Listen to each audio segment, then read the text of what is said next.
Tinfoil hat. Oh, what the fuck are you guys even talking about? Global controls will have to be imposed, and a world governing body will be created to enforce them. Welcome to Tinfoil Hat. We go deep, homeboy. Aaron, open your mind. Drink from the fountain of knowledge. There's lizard people everywhere. That's some interdimensional shit. Wake up, Aaron. This is only the beginning. Dude, you just blew my mind. Are you ready to get your mind blown? Good morning, Swarm, and welcome to Tinfoil Hat. You know I am. You know I'm here to do. I'm here to join me as always, Xavier Guerrero, and on the ones and twos, Jay Nice, Johnny Woodard. Yeah, big show. We got Jay and Jamie Dyer in. Holla, let me hear you now. In studio. Yeah, in studio, we do a deep dive into religion and how it affects today. Everything is about God. We hope you enjoy it. These are the black belt discussions that we have on the show. So real quick, guys, we don't want to be long. We want to get into it. If you go to SamTripoli.com, you'll grab all the dates of my live shows. We want you, Boise. First of all, we have two comedy chaoses coming up at the world famous Comedy Store. Then and that's on the 11th. Then on the 28th, I got Boise, Idaho. Then on the 29th, I'm in Ventura, California. And then August 12th, we're in Connecticut. We're also working on New York City date. Give us a moment. So that's it. And then rockfin.com. I really want to push rockfin.com. Check out rockfin.com. That's all my premium content. I am putting 3 shows on Rockfin a week. You're getting bang for your buck. It's $15, but you get everybody on Rockfin. Jay Dyer, Jamie Dyer, you get Isaac Weissip, you get everybody on there. That's where the bangers bang, okay? Rockfin.com, 3 tinfoil hats, 1 conspiracy social club with Brian Callen, all that for $15. Then check out Cash Daddies, $20 a month. Make you holler, all the investment you want to do. If you're looking for ways to improve your life, we have tons of affiliates. Wise Wolf, Gold and Silver, Brown Gas, my good friend over there who is doing, bang. We got the promo codes. We have Harley Ray, crystals and candles, Legal Zoom for Legal Shield for if you need legal advice, and so on and so forth, and that's it. Anything else? Check out We Don't Smoke the Same Patreon. We just had Hibbler on, and it was a crazy little discussion about flat Earth. Yeah, and check out Broken Sin. We just started a 75-day hard challenge, and it's hard. Yeah. Congrats to you guys, by the way. We're trying. Up there in the numbers. Broken Sin's doing well. Check it out. It is the show. We call it the Sports Center of the Apocalypse. And so if you want to listen to all my free shows, just go to SamTripoli.com. I have 7 audio podcasts you can listen to free. All of them available on SamTripoli.com. They'll take you to Apple Podcasts. Guys, enjoy this episode with Jay Dyer and his wife, Jamie Dyer. Enjoy the show. We go deep, homeboy. Aaron, open your mind. Drink. All right, very excited. We have in studio guest. Very excited. They're here for their big show tonight with Jamie Kennedy. We'll get into a little bit of that, but he's one of the favorites here on Tinfoil Hat. Please welcome Jay and Jamie Dyer. How are you guys? Very good. What's up, dude? Glad to be back. Thanks for coming in. Thanks for stopping by and coming in studio. We always love it when people can jump in, so we appreciate it. Guys, tell us about your show tonight. Tomorrow night. Well, this airs tomorrow. Oh, okay. Yeah, good. Thank you. So 5 hours of madness. We got like 40 minutes of me doing insanity. Then we got her giving an excellent lecture on Hollywood symbolism for an hour and a half. Then we got me doing a talk on my new book on symbolism. And then we got Jamie Kennedy doing stand-up for about a 20-minute set. Perfect, bro. That sounds great. This was all your idea. Yeah. I mean, you were like, dude, you gotta go on the road. Live. Go live, dude. I'm telling everybody this. You're right. But I love how you do it because I have I've been going through a booking agent, and I don't know how much longer a lot of this is going to happen. Not that he's dropping me, but I don't know how much longer he wants to do it. So I'm going to start booking myself, and I really like what you're doing, finding venues and doing that. And listen, if you were going through the comedy clubs, you wouldn't be, unless you're playing like Tammy Bronson's House of Comedy. She pays better than anybody else. Like, she goes insanely better. But doing it this way is the way you make the most money. Yeah. That's the way you do it the most. And it's a lot of work, Right. but the paycheck is so much better. It is. A venues. I didn't realize that getting a venue is like its own job. Well, yeah, because you don't know. It's almost like every gig is Quantum Leap, Yeah. where you just show up. You're like, what are the rules? What are you taking? What do I got to give you? And so it's great that you're doing it, man. You know, you're on InfoWars. You got your own podcast. You're on Rockfin. You guys are both crushing it.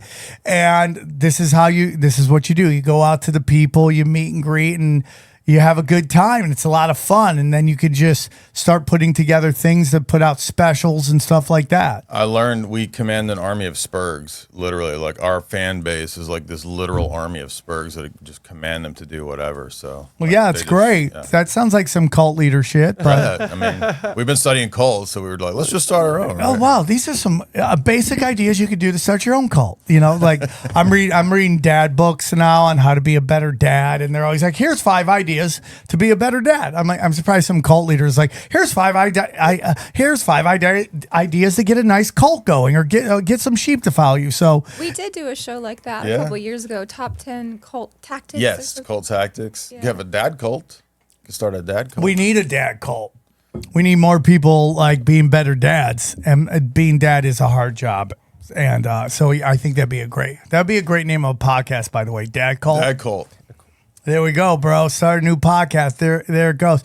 So you're on there. What other dates you got going? So let's see. This is our 5th or 6th live event. We have a big pilgrimage. We're going to Italy, doing a 2-week thing in Italy, but that's already booked. So we sold all those. You're gonna do tickets. shows?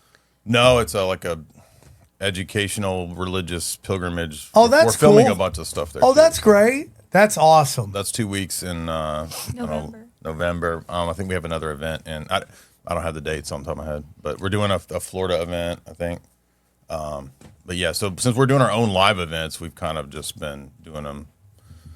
We don't have them scheduled out months ahead. We like do it and then see how it goes, and then we pick one a month later. I get it. Does that make sense? No, it totally does. So I don't have like 10 things booked. I just have like. No, it's great. You're doing it. And once you get in the groove, you'll just have a plug and play. Yeah. Bang, bang, bang. And then you'll start doing it more and enjoying it more. So that's great. So very excited you're here. Thanks for coming on. Like, what do you want to get into, dude? Because we've been having some really banger shows, and we've been getting into a lot of religion lately. The last episode we just dropped as we record this today. Had a good talk on Christianity. I'm kind of in this search of what is Right. God? Where is God? How do we believe anything that we've been told based on our understanding of hidden history and all that stuff? So, you know, I have a lot of people that are very important to me in my life, very much into Christianity, very much into deep discussions on the Bible and stuff like that. I don't know where you want to start, but what are your whole thoughts on all that? Well, yeah, we could go there. We can go anywhere, but I just want to have it because, Yeah. you know, we have a lot of, like, the next episode we're recording is with somebody I love, which is Amy Belair. She gets deep into the Akashic records and all that stuff, and I love that stuff as well. Yeah. You know, but I really want to, like, have I think XG is a descendant of a conquistador. He's got a conquistador thing. Oh, definitely. Like when they tell me, I'm like not Aztec, I'm not mine. I'm like, I'm one of those. No, guys you're that came out definitely there. European for sure, Yeah. right? Yeah, I'm balding. Yeah. My receding hairline. Yeah, that's part of that. Bro, when you think Mexican, it's Aztecians, right? That's what Yeah. you're really, when you see, you can see the features when you go down there for sure. But you definitely have European inside you. Some weird We place. also figured out, by the way, in LA where you can tell where the Jews live, like what neighborhoods. Well, how can you tell that by the hockey pucks? No, like she noticed that a lot of the pine tree or the palm trees are trimmed, and the other ones aren't. So the ones that circumcised. So, hey, Look at the top of them. I like it. I like it. So I was raised Christian, and then when I started to look into the conspiracy realm, the tinfoil hat kingdom, That was about 2007, 2008. And I kind of let all that fall away because when you delve deeper into all these things, you start figuring out, well, there's lies about everything. So you have to deconstruct your whole paradigm almost and build it back up again. So I went the conspiracy, new age, woo-woo route, magic, occult, metaphysics, hermetics, Kabbalah, any kind of esoteric path that you can name. I probably have read it and at least overlooked it and thought about it. But that just leads to madness, in my opinion. All of that milieu of magic and occult and black magic, and this is what a lot of my talks are about, is that all of this stuff is inherently sexual, and we can get into that later on. But when you introduce children to these concepts, you are introducing them to sexual concepts. And I realized that when you go through very, very hard times in your life and you need something, magic, esoteric, tarot cards, crystals, New Age is not going to help you. It's just a dead end. It's a dark forest that leads to a cliff that you fall off. And that is kind of the time that we started dating. And I was introduced to Orthodoxy, which makes so much more sense out of Christianity than any Protestant teachings that I was ever introduced to. And so I'm really thankful that, when you hit rock bottom, Orthodox Church was there for me, and it, redeemed my life from the pit, is what they say in our church. So that was my journey from, raised Christian, totally rejected that, went the entire esoteric route, did not help one bit, and then found the true Orthodox Church. So that's what we've been doing. You're not the only one who talks about Orthodox. Our good friend Giovanni Vuk, who we're doing some jujitsu and conspiracy show. Nice. We're going to put it on Rumble. Hopefully that will be out sooner than later. But he's very much into the Orthodox part of Christianity and what it really represents and stuff like that. So, because, we're going to get into symbolism and all that stuff. So we know that there is dark symbolism out there. Do you believe in any way that there is light to the dark? Because, when we hear about light bearer and stuff like that, or, like our last guest saying that's getting into woo-woo, and then that's, that could be Luciferian in some way. So is that your thoughts? Is it possible that it could be just a blend of a lot of stuff? I wrote an entire book. The book that I gave you is my third book. So my first book was before I was converted to Orthodoxy. And I had this idea that there was a difference between white magic and black magic, depending on the intent of the user. Yes. It was just kind of like a tool set that you can use, and your what you put into it makes it evil or good. But as you learn more and more and grow and find truth and meet people and have a life experience, then you realize that there is no distinction between white and black magic. It is all, like you said, Luciferian and anti-Christianity at its core. And so, no, I don't believe in like Rosicrucian or Hermetica or Kybalion or any of that white magic. I think a lot of those... It's still inherently sexual. A lot of those systems are just kind of copied and pasted from Neoplatonism. And if you know about Platonism and then the phase after that, which is called Neoplatonism, like first, second, what is third, Platonism? That's like the teachings of Plato, right? So Plato has kind of his own mystery school of philosophy, and then he taught Aristotle. Aristotle kind of went in the direction of being like a scientist.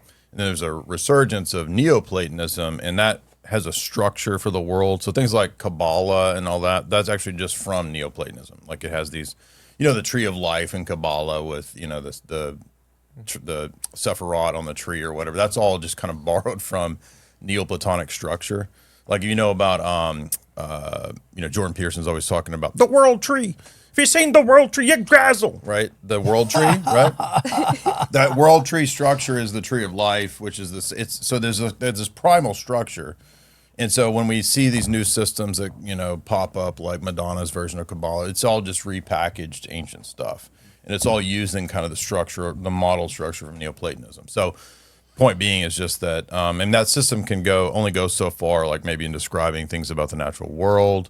But like she's saying, a lot of those systems try to turn God into a technology, and God is not a technology. It's not a thing that we, magically manipulate, right? So it's a thing that we submit to. Does that make sense? No, it does make sense. Yeah. Is science Luciferian?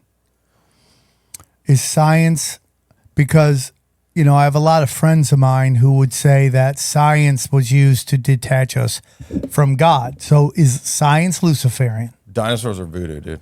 That's black magic. No, science is one level of knowledge. Is knowledge of the it's like a tool, right? It's like a tool for learning about the natural world, but it has limitations. So it can't tell you what happened 1 billion years ago. It can't tell you meaning or values, or what we call value judgments in philosophy. It can only give you kind of like methods of how things happen, but not why, not value. So this is, if you've ever seen debates with like Sam Harris, right? A lot of people always ask him this question of is ought. Like, how do you get values from the fact that things are a certain way? The fact that there's a bunch of molecules doesn't tell you whether they should be this way or that way. Does that make sense? Yeah, so I you understand. can't get values from science. So it's knowledge, but it's like limited knowledge about the natural world. It's not going to tell you man's origins or anything like that, because it's limited. How old do you think the planet is? I favor a younger Earth. I don't have like a specific number of years. Guesstimation, and I would say we're not holding it to. I would say 6 to 10. 6 to 10,000 years. Yeah. That would be my guess, but I think there's actual good arguments for that. I don't think. Well, I would love to hear. I'm not trying to put you. Okay. I'm just generally intrigued about this idea. Well, what are some of the evidence that it might only be 6,000 years? Well, one thing that people argue for when they argue for Big Bang and old Earth is the idea of like radioactive decay dates. They argue on the basis of like geologic ice layers and this kind of. And there's a lot of things that contradict that model. For example, there are fossils that extend between ice layers that should not be there. That extend beyond. They should take millions of years, right? You can look at things like the dating for stalactites and stalagmites. Those are supposed to take hundreds of thousands of years. But if you go to, I think, outside Burning Man, there's a geyser. It's called the Fly Geyser. It's a famous geyser. It's a giant thing, calcite formation that formed in like 40 years. So it doesn't take millions of years or hundreds of thousands of years for a lot of these things to form. You can look. That's what I was about to ask you. I was like, how do you explain the Grand Canyon? Because they say, oh, water ran through it for so many years. If you look up, that's how it. There's a mini Grand Canyon that opened up overnight in Montana. Pretty wild. It's either Montana or Wyoming. You can look it up. I've got the article saved. I don't remember if it's Wyoming or Montana, but anyway. But beyond all of that, the point about like the radioactive decay and the speed of light, all these arguments that they are based on a principle called uniformitarianism, and this is just the idea that everything in nature operated in the exact same way all the way in the past. The problem is that it could be the case, but there's no way to actually know that. So all those arguments presuppose uniformitarianism, but if you can't prove uniformitarianism, it's a faith-based commitment. Yes, and that is a big part of science. Exactly. And these kind of leftists where they're like, I'm an atheist. It's like, well, you're a science. You believe in science. And you claim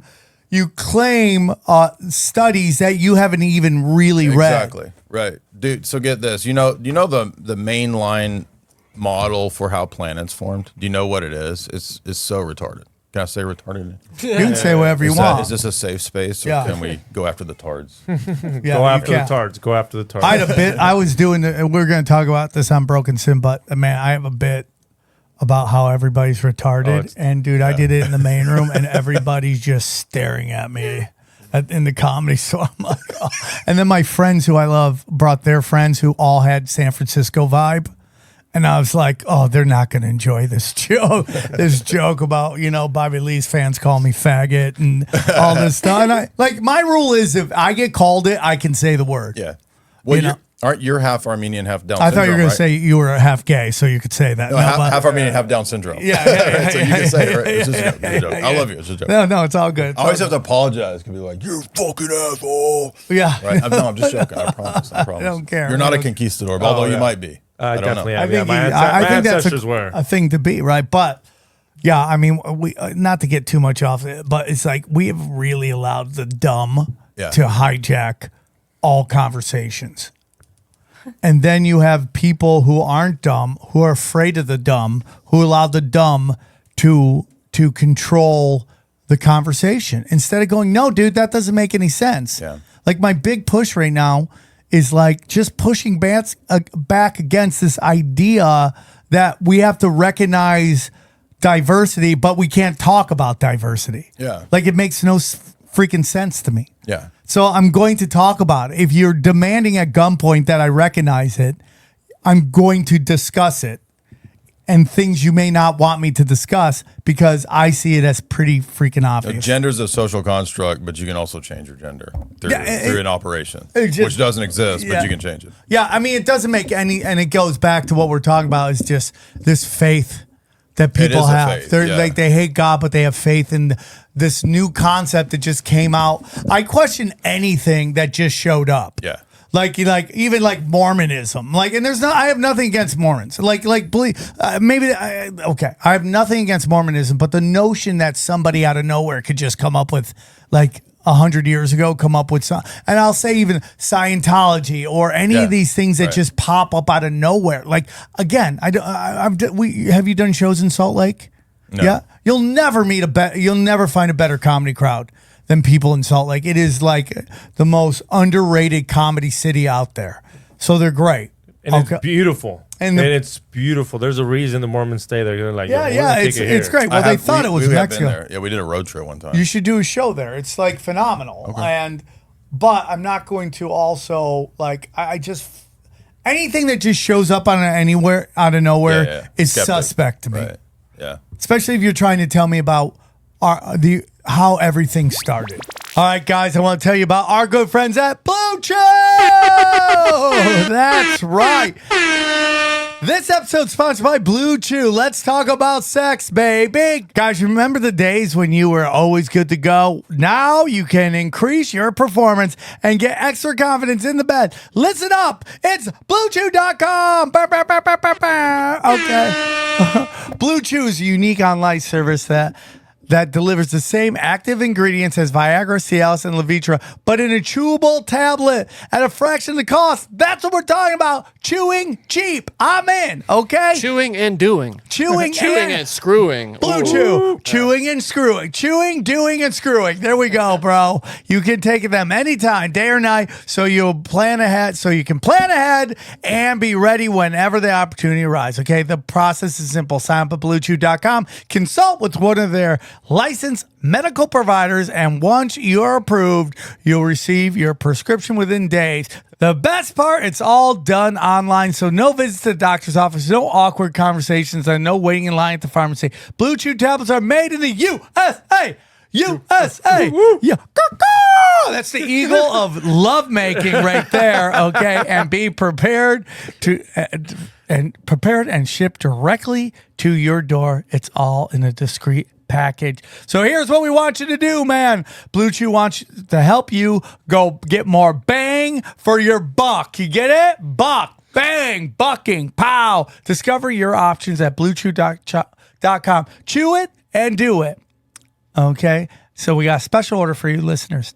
Try Blue Chew free when you use the promo code TINFOIL at checkout and just $5 shipping. Okay, that's BlueChew.com, promo code TINFOIL to receive your first month free. Visit BlueChew.com for more details and important safety information. And we thank Blue Chew for sponsoring this podcast. BlueChew.com, tinfoil hat. Well, speaking of cults, I mean, in our viewpoint, that would be a cult. What is your view of a cult? Yeah. What do you view? What to you is a cult? Anything outside the church? Put your mask on. Take your mask off. Your mask works. It doesn't work, but now it works, but now it doesn't work. That's a cult. I was just going to say, Fauci, right? What is science? Because Fauci said, I am science. And so for the past 3 years, everyone has been following the science, but... You know what I love to quote? Is the top medical journal in the world from Oxford is called The Lancet, right? Right. And they had this famous publication 5-6 years ago. I've got it saved. And it says, half of the world's scientific journals are fraudulent. Like the publications are fraudulent. So the top medical journal in the world is saying 6 years ago that half of the world's science publications are fraudulent. It's just like fake. Remember, you know who James Lindsay is? Yeah. So he's been on Rogan, 3 or 4 times, right? So we did a bunch of podcasts, and he's the dude that did the gay dog studies, right? Like, he got all these fake papers published in peer review. Yeah, I saw that. And so anytime somebody says I'm a retard about all this stuff, I'm like, I'm actually published in peer review. I actually am. So I'm like, so if you're admitting that I'm a retard, then you're admitting that being published in peer review is retarded because I'm in there. I'm with you. I'm totally, and I love what that guy's doing. And so that gets back to why I'm saying is science magic? It's a cult. Like scientism. Are they? Scientism. Yeah, Well, even like at the end of the day, it's like. And Johnny, you can jump in because you're a nerd dork. Okay. Thanks. Hey, dude, everyone's getting names here. Okay, everyone's getting shit. But if at the end of the day, unless you've done that study, like really in reality. How do you know it's true? And how is it? How do you know? Because like to me, like, and I'm at the beginning of my journey, kind of like where you were like, okay, this might be this woo-woo stuff might not be the total truth. Even though there's things that I do that I go, okay, like manifestation. Like to me, that happens in my life. Maybe I'm wrong, but it just seems like I write down these things, I focus on them, I put it out to the universe, and then they start to appear through hard work, because, there's a saying in recovery, faith without work is dead, right? And so I work on them, and they tend to happen, like things that, like I've written a lot of times I want to have 3 podcasts in the top 200 of comedy podcasts, and it's really fucking hard. And then lately that's been happening. Like, and it's crazy. So, but I'm where you are, like where you start to discover orthodoxy and all that stuff. So I'm very early. So I want people to understand these are like real legit questions, But a lot of part of magic, whether it's the light or the dark magic, whatever it may be, is about manipulating and brainwashing and manipulating someone's mind to change their behavior. And so when I look at what science does, that is all. A scientific study says bang. Now everyone's like, well, bang just happened, bro. We gotta do bang all the time. And so that's why I'm like, is it part of it? Like mysticism. Absolutely. Yes, and also scientists, just because you are a scientist doesn't mean you're an altruistic, honest person. Well, that's the most true shit I've ever like. This is the whole thing about. So they think when you put on a white coat, you're immediately always telling the truth based on solid facts that you've observed through your scientific method, and that's just not true. Because even look at the theory of evolution, and that's not proven, right? And what is the title of the book, Darwin's book? The full title is like the theory of the favored races. Races. So the whole idea of evolution is racist concept. Oh yeah, 100%. It's eugenics. It's bound up with eugenics, right? Yeah. So the dominant. I forgot to mention the dominant theory of the planets forming is it's literally the way belly button lint forms, right? Like you just wake up and there's a little tiny ball planet in there, right? The dominant theory is that space was just kind of spinning, and then like a bunch of shit just sort of spun and it coalesced and it attracted more dirt. And then it became a planet because it hardened and it cooled. It's just totally made up. Yeah, it's so ridiculous how people don't see that. So Darwinism, at least what he explained of evolution, isn't real? Then how do you think about that for a second? Then how do you, all came from no, I'm not saying us, but that was retarded. Yeah, I mean, there's but things. He did prove that eventually, if like the rattlesnake, I don't know, like the rattlesnakes are dying off with the rattle now because those are the ones we kill off. So the ones surviving are the ones without the rattle. Yes. That is part of evolution. Natural selection and adaptation are real. Yeah, absolutely. But the idea that therefore, because there's similarities in like genetics or whatever, that therefore we came from a single cell organism, that's a totally different. Adaptation within species. Yeah, the transmutation of species. But things turning into something, a different animal. Yeah, they've never observed that. We should say. I mean, it's never been observed. Ever. And they can't explain that jump. And this is it. And it just gets this thing where it's like, we're just going to assume this. You're like, that's a giant, that your whole basis of your argument is based on this thing you cannot explain. And then they look at, they love to look at fossils and skulls and things, but think about dogs and cats and the differences in the size and shape in those. They're the same species. All of them are dogs. They're canines, Cats? Well, yeah, I mean, small cats, domesticated cats. Like, yeah, they're all the same speed. They're domesticated cats. So another thing, I didn't mean to cut you off, Johnny. So No, that's it. Please do. Another thing you love to talk about, which actually disproves Darwinism, is dicks. Let's talk about the peepees, right? I'm serious. We love to talk about dicks on because the show. But we're all straight as fuck. Right. Yeah. But we love talking she dicks. knows this. Circumcised. She knows dicks. She knows we're straight. I'm a fan. So the mutations are supposed to be for the purpose of making the species as a whole fitter, right? So think about the fact that for a male to evolve his privy member, right, it can't be disadvantageous. But the thing is that you got to have that whole thing all working as a package deal. Your package has to be a package deal. Yeah. So like half a pee-pee, half a testicle doesn't work, and it's a disadvantageous thing. It's a useless thing. Your thing is a useless thing. Yeah. Right? So it makes no sense unless it's there whole and entire as a system. And think about this. It doesn't just it's not just your male member that's part of the, like you got to have the other aspects of the other side of the species, the female. Like that system all has to be a holistic system. Yes. You can't just have a vagina without the womb. You can't have, But hey, bro, today you can have whatever you want. But no, and this gets And that into kind of proves the point about what is science now, because they can't even say what is a woman or what is a man or how do you give birth or who breastfeeds or whatever. And this is science of today is all lies and makes I had no this sense. atheist dude call in exactly making this point. He was like, I could disprove anything you say because of the scientific consensus. I was like, well, do you believe that? I could tell like he was trying to be a red pill dude, right? I was like, so hold on, do you believe that men can become women? No, that's not true science. Well, now wait a minute. But that's the consensus, right? The system's consensus now is that you can, right? No, I'm with you, man. I'm with you. It's absolutely ridiculous for people to be like, I mean, we all have, there's some basic facts that we all agree on. Once you get past that stuff, now you're entering into like idealism, right? And that is dangerous. And that is where you always lose it. This notion of idealism, like what we're seeing right now with this cultural Marxism, is being pushed by rich kids and this idealistic view of why people are criminal, why they act criminally, and it's because of this racist system and all this stuff. And maybe if you go back deep enough, okay, you could say, okay, yeah, when we see the CIA brings crack in and they destroy the family unit by arresting all the fire, yes, for sure, right there. But what is happening right now is this notion that if you have no laws, people won't be prosecuted. And it's like, no, you've had like 10 years of this and it's gone horribly. Horrible, yeah. It's not working. There's a normal order to everything. And believe it or not, I think as a humanity, it's just, we need a little structure.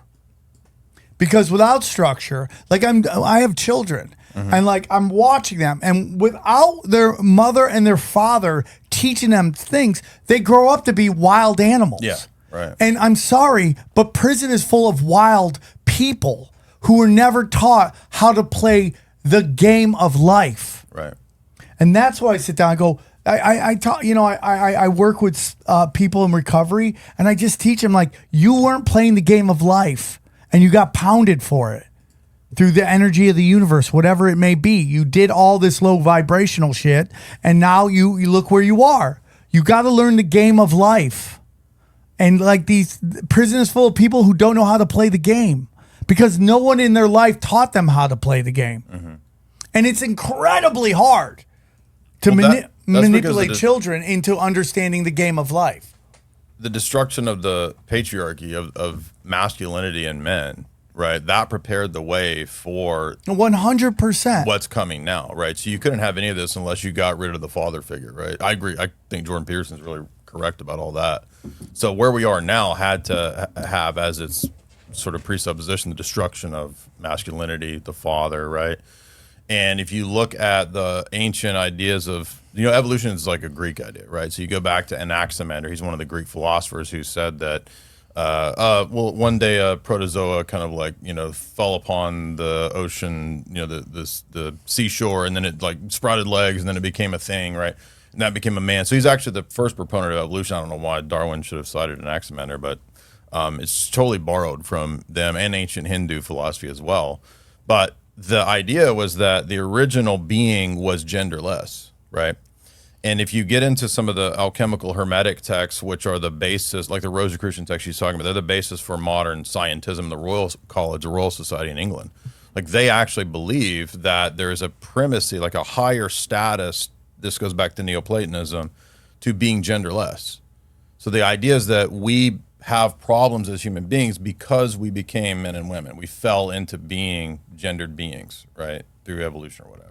So the idea is that we can get back to being genderless, then we won't have war, we won't have conflict. Yeah. That's not the source of war and conflict, is not being men and women, right? Yeah. But that's the basis in part for why they want to That's the transhumanism part, right? Yes. Also, since you mentioned transhumanism, part of the Darwinian theory is that we are not all going to make it through the evolutionary process to become something better. No, most people need to die. And most people need to die, and we need to force a quantum leap in evolution artificially to perpetuate this theory through robotics and intentional collapse. Yeah.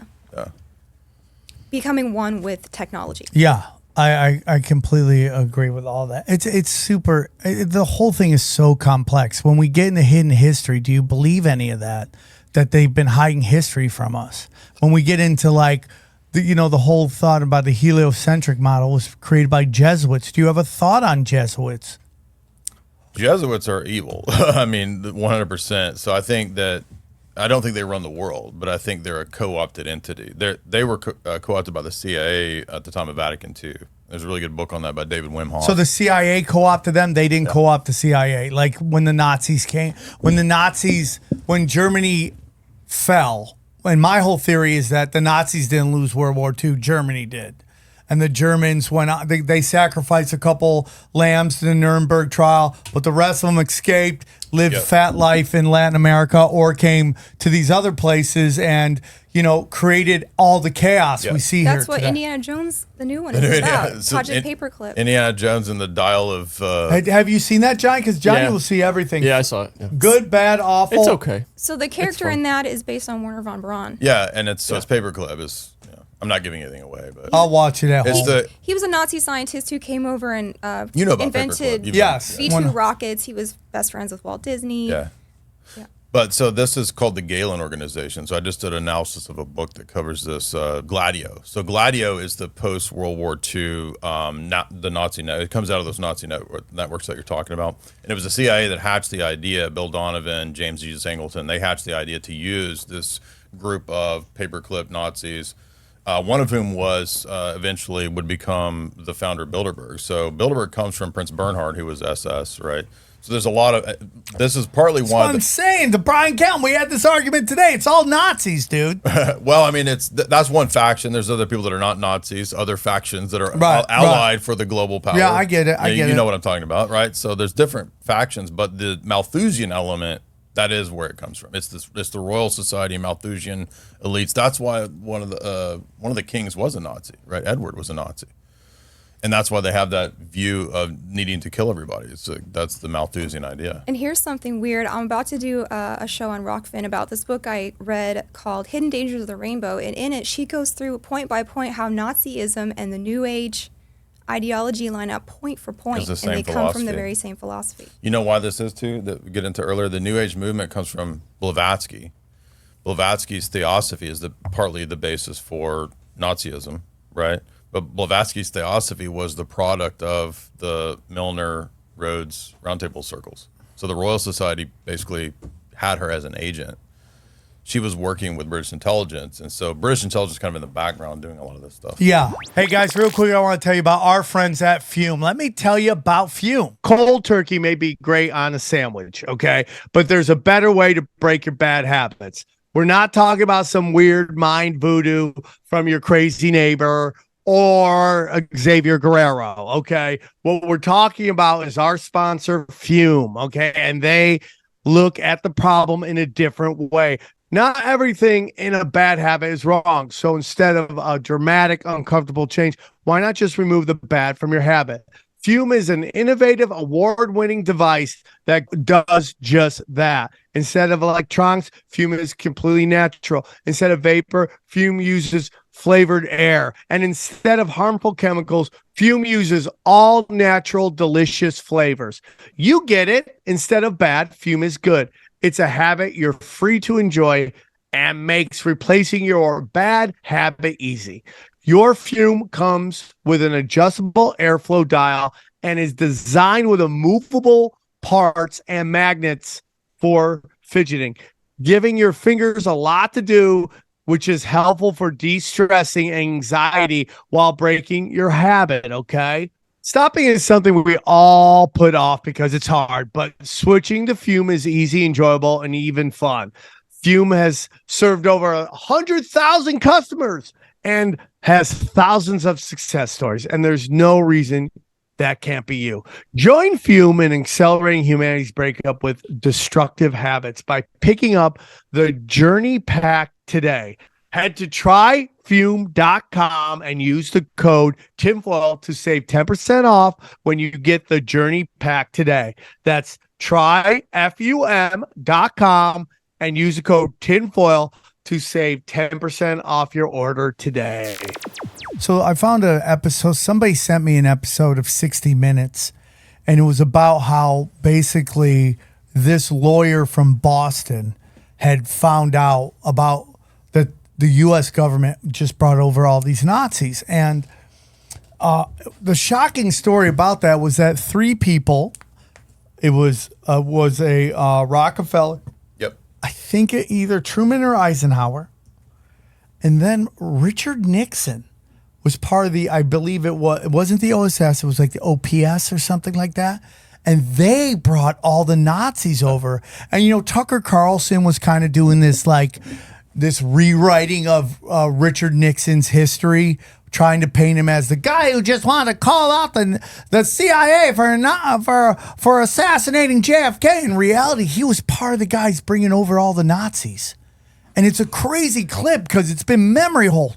Goodbye. Nobody knows about it. And you watch it. I sent it to Jimmy Dore. He's like, oh my God.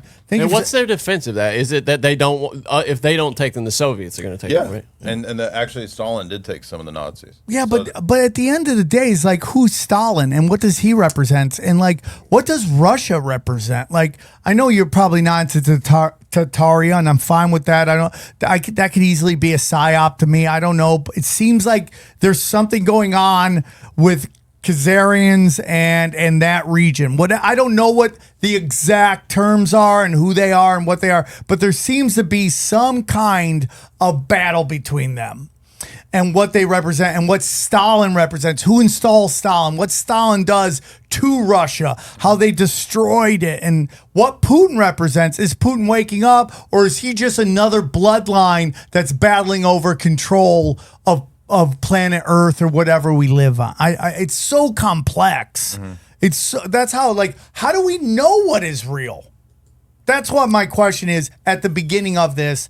And it's not like a gotcha question, but it's an honest, how do we know what is real? Those are the kinds of questions that are answered by philosophy, not science. And that's what he does such a wonderful job at explaining. That's why you got to come to me. Yeah, that's why you're here, bro. He does a whole entire online course about the history of philosophy and why it's so important and how it is the foundation for all of learning. Is you have to answer those questions first before you can even begin to figure out what's real. Yeah, science assumes philosophy, and it's pretty easy to demonstrate that. But one thing I would say about what you said that's insightful, I think, was that when I did the lectures to the Quigley's books, he gets into this history that you're talking about, and he talks about how a lot of the people in the Anglo-American establishment, which is also Israel as well, that's the Anglo-Israeli establishment, it's all that power block.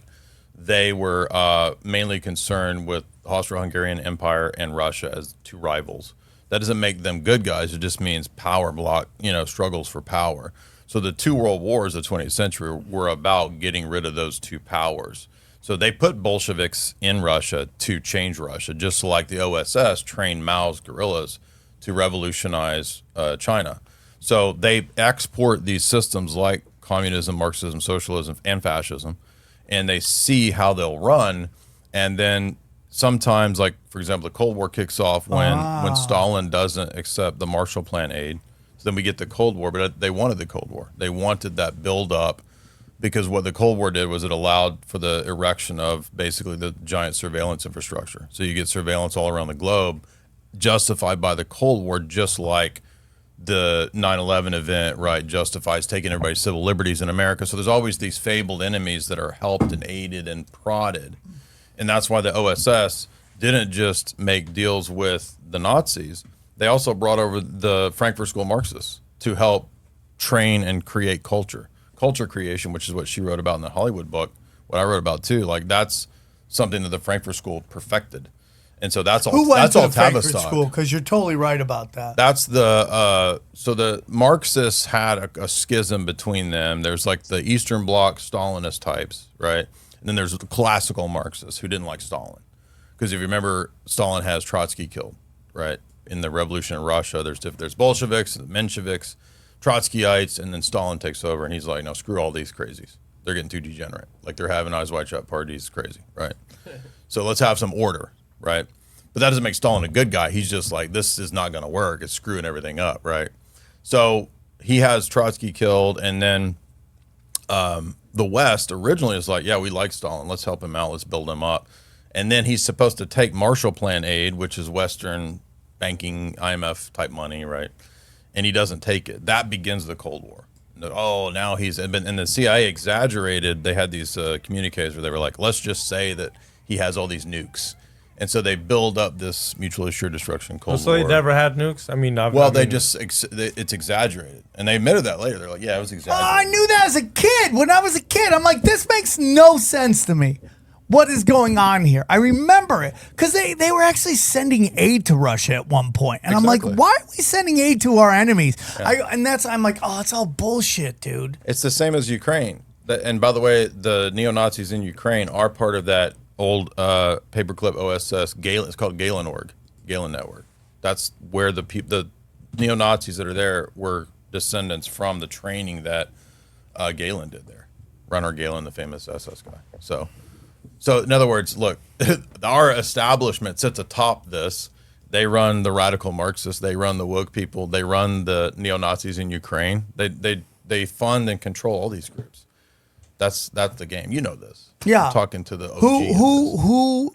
So, we've asked this to Whitney Webb. We go, who is they, in your opinion? Who is they? If you had to ask, they run that's what they always ask. Who is they? And it's like, what's your thoughts on who is they? My first show on Rockfin was called Who Is They? Who Are They? And there's a really good book on that called The Committee of 300 by John Coleman. And my God. Outlines every person, every organization, every think tank in that book. So that is who is they on a material plane. But for us, who is they would be, the demonic realm and Satan at the top. Yeah, it's like demons over here, and then you got these steering groups. You got. So the top is so I could be. I don't know, man. I just got these, this, everything's feel for me. Everything is feel. Like, does it vibrate with me? Does it not vibrate with me? And maybe when it comes to the actions of people, it's been pretty right. When we start getting into the spiritual realm, I admit I'm not an expert in everything. I'm only I'm thirsty for knowledge and understanding, and I don't know if there's ever going to be getting to the center of this onion. I don't know. I think it's so deep, and it's so are we ever meant to get to the middle of it? Okay. But there's this thing, the fallen angels, that really resonates with me. God casts angels out of heaven. Now, all these angels are different angels. They're not necessarily all one angel. Right. And we all like to say, oh, this one's Satan, that one's Satan. A lot of people think Lucifer is Satan. I think Moloch is who they think. Moloch, Kronos, all those people. And that Lucifer is not a good guy in any way, but he's a different guy. Am I completely off on that? Because Moloch, you hear Moloch. I thought Moloch wasn't in the Bible. It is in the Bible. It is. He taught that's why I got wrong, and I'll always admit when I'm wrong. I thought because they said the Bible never names who Satan is, and I saw that Moloch is what I thought Moloch was never named, but I guess he is. Lucifer's in there. Mm-hmm.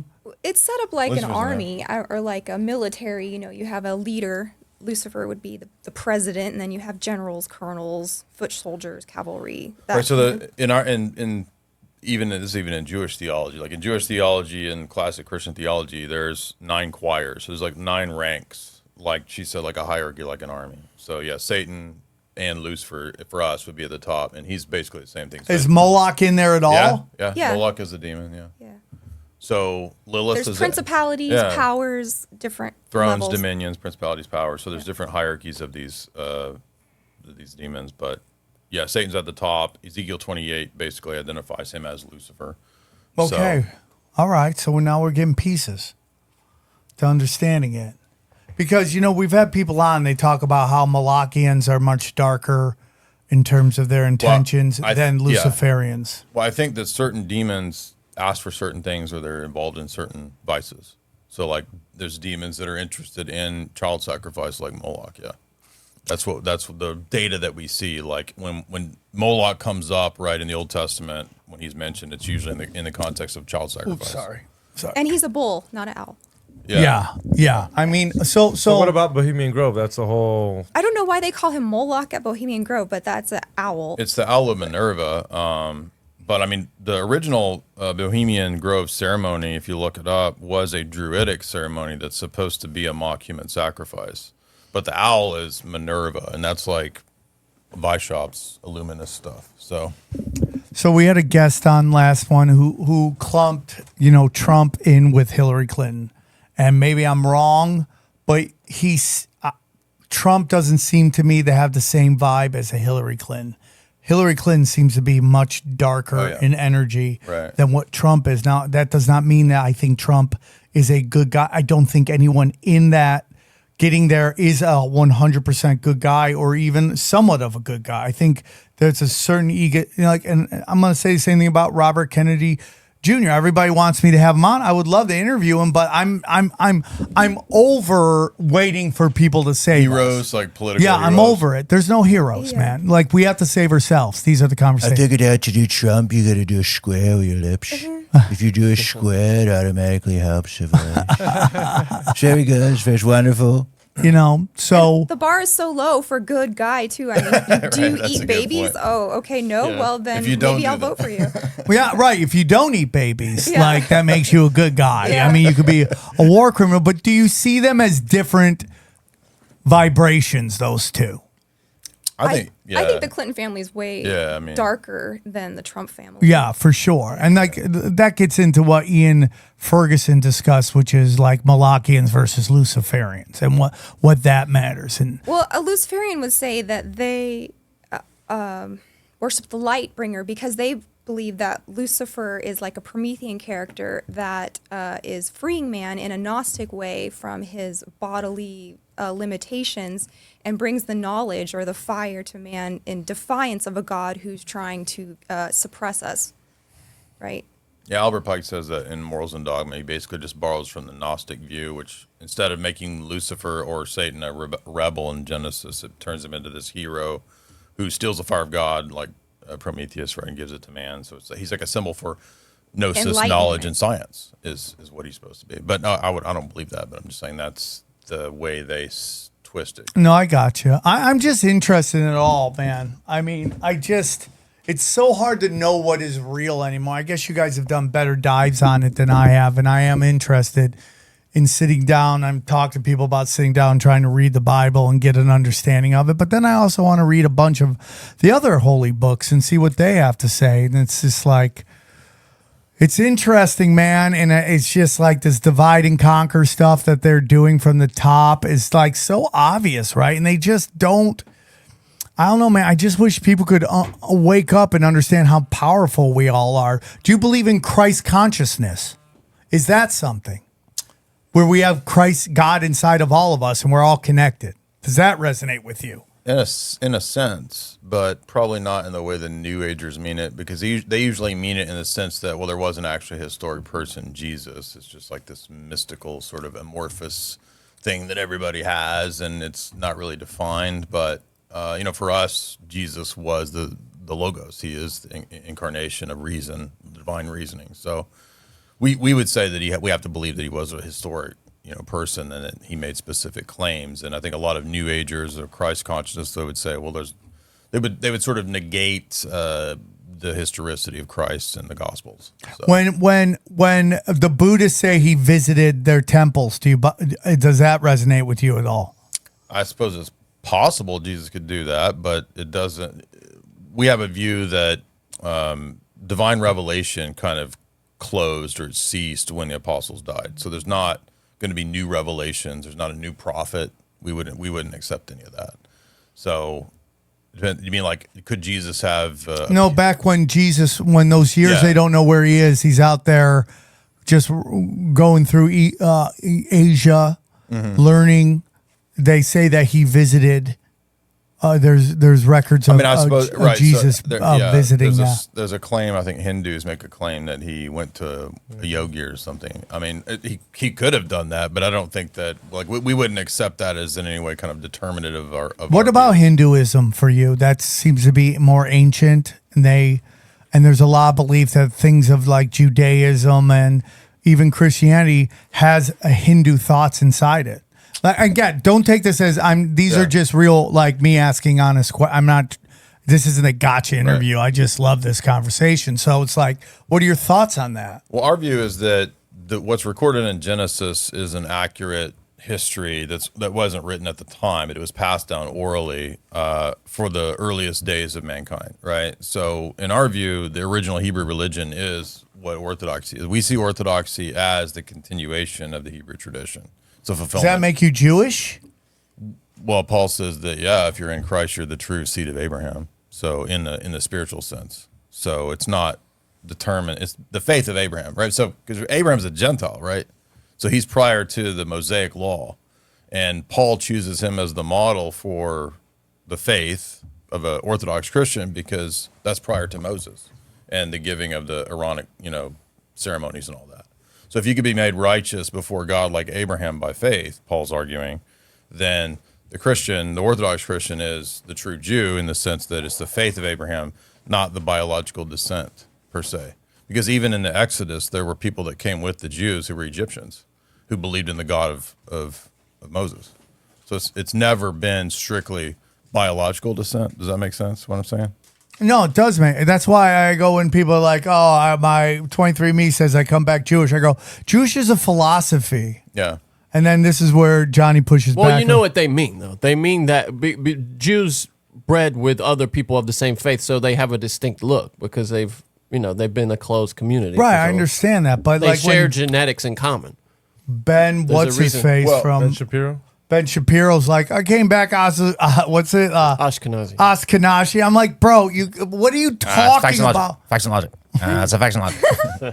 He's just annoying, bro. So, here's what I'm saying. Basically, what I'm saying is that our view is that there's these prophecies of the Messiah all throughout the Old Testament, from Genesis 3 to Genesis 12, 15, 17, 22, all the way up 49.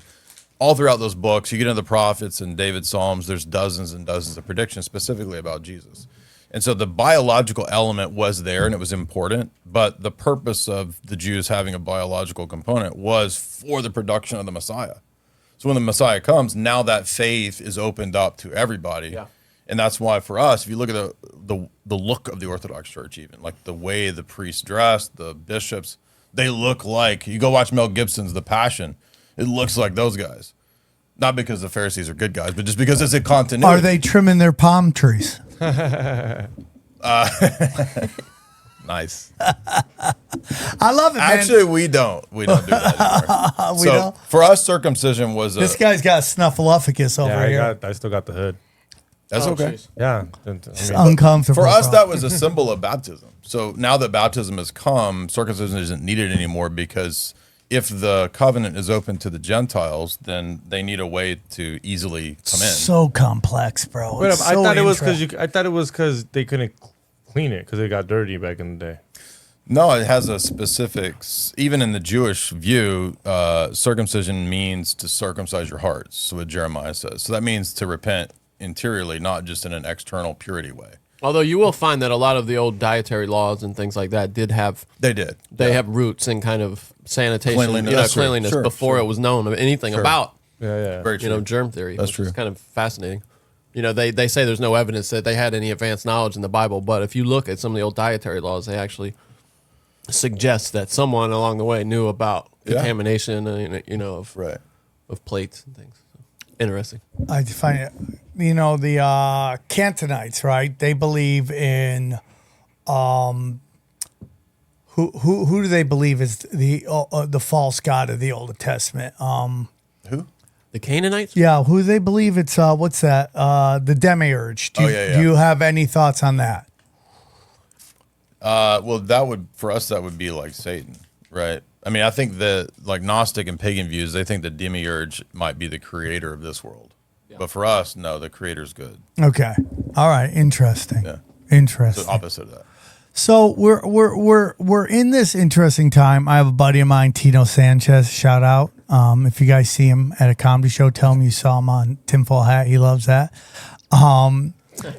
But he's been talking to me because I was talking about like, hey man, I think I'm gonna start trying to read the Bible here and just to understand what's going on. Seems like a thick book, but I'm gonna give it my best try.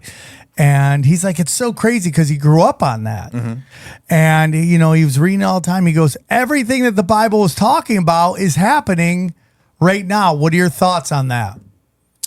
Yeah, I mean, the Bible talks about, if you go back to the Tower of Babel with Nimrod, where they try to erect a world government back then, they want to build a tower to heaven to displace God, however you want to interpret that as like a literally, or they were trying to build a system without God. Either way, it's like we're living in a new Babel situation where they want to build a world government. It's a beast system.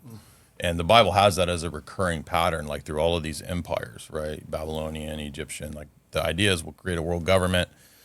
We'll control everything, your food, your diet, your life, all of that. Like that's the ancient, Babel system, and that's what's being erected. I don't know if we're in times, maybe, I don't know, but I mean that's the beast system is definitely what's in play for sure. It's kind of crazy because we got a sponsor coming up, Babbel, and I'm like, is this some weird shit? Well, it's just because of that's when language was. No, I mean I use it, but is that some weird shit? Well, I just think it's a nod to that was when people were given all the different languages was involved. Yeah. Okay, respect on that. Well, and then you have the aspect of these secret societies are trying to make this come about. They're trying to use the revelations as a blueprint to foment the kind of world that they want. Crowley wrote about that. Yeah, he saw Revelation as a ritual magic text that could bring about the end. No, I think, and that's a big part of what they think Project Bluebeam might be, is that they know something's coming and they're trying to act like they're in control of it. And that's been the whole thing. And do you think astrology is complete BS? I mean, I think that this. So, because real quick, so when someone does my life chart, they nail it, Oh, really? So, like, what do you think about? Can I just say really quickly? When I went, this is something they do in Psychology 101 in a lot of colleges. What did you just point to him about? Because I know what he's going to say. They hand out a pamphlet that they say is generated by this advanced computer based on a few questions that you answered, and it describes all of the characteristics of you. And people are just like, this is amazing. This AI shit is crazy. Oh my God. And then the professor's like, okay, can you just take your life story now and pass it to the right? And then everybody suddenly is like, oh shit, we're stupid. Because they all got the same paper. They all got the same paper. Oh, really? Everybody. Yeah. So there are certain traits that everybody just thinks that like, well, that's me to a T. Really? Like in astrology, cover the side that it tells you what sign you are, and it's always you. It could always be you. You're like, oh, that's me. That could be me. But then you put your sign like, oh, that's definitely me. Damn, bro. Yeah, it's not. I've lost you too, dude. You're not in at all. It's interesting because it was the astrologers who predicted the Messiah coming, and the three wise men were astrologers following the star, right? Yeah, I think that they had access to texts like Isaiah, so they knew to look for signs of a Messiah, and that providentially did lead them. But I mean, I think the the celestial, they are for signs. Yeah. But I don't mean astrology like it determines your destiny. So I think that the planets, think about the tides, right? Obviously the planets have an influence on what happens here, but I don't think they determine our destiny like in some kind of fate sense. Do you believe in the firmament? I think there is a firmament, like not in the flat Earth sense. Like why? Like a dome, like Yeah. a literal dome. But why? I just think it's Elon Musk rocket bounced off of that. she's joking. But it does say that though, right? Well, but a firmament just means the heavens. So like there's sky heavens and then there's space heavens and then Paul talks about the third heavens. So, but it doesn't. So there's it doesn't layers. necessitate Is a that dome. dimensions? What is that? Dana. Yeah. Okay, go on. Sorry. Zool, Dana? Zool. Like from Yeah. Ghostbusters? Yeah, but in a weird way, yes. Yes. Yeah. So that in that sense. Well, no, like first heavens would be the sky with clouds. Second heavens would be space. Third heavens, God's throne. And there's a firmament between heaven Well, I'm and saying space. the firmament's like the atmosphere where the clouds are, like above that, right? That's the firmament. You don't think that, like the Van Allen belt doesn't kind of sound like a firmament to you? Like to me, it does. Never thought about like that. they just put a different name on it, so you're like, oh yeah, it's a Van Allen belt. You're like, what? I mean, that sounds just like the firmament to me. It's just interesting. In our worldview, it doesn't really change whether the Earth is round or flat. It could be either. It works. Yeah, I'm with you. I think why do we? I feel like we obsess. Well, on the that a little reason too it much. matters, and it does, and what you're saying is true too. Like if I go, hey man, one day I'm a flat earther, my life as a whole does not change. But what it does change is how deep of a lie does it go? Right. And That's we know the whole NASA thing. is built on lies. What else? So are you full Eddie Bravo now? Did you? I don't think we're on a ball hurling through space. I'm skeptical of that. There's nothing in my life, and this is the whole part of this Malachian, Satan, whatever we want to call it, movement is to get you not to believe your eyes, your ears, or your experiences in life. Yeah. They're trying to tell you you don't process reality. Yeah. Believe this. And what happens is when you start buying into this stuff, you start getting blue hair, you're on 1 million prescriptions, and you're miserable and unhealthy. So I'd like to go, what does my gut tell me?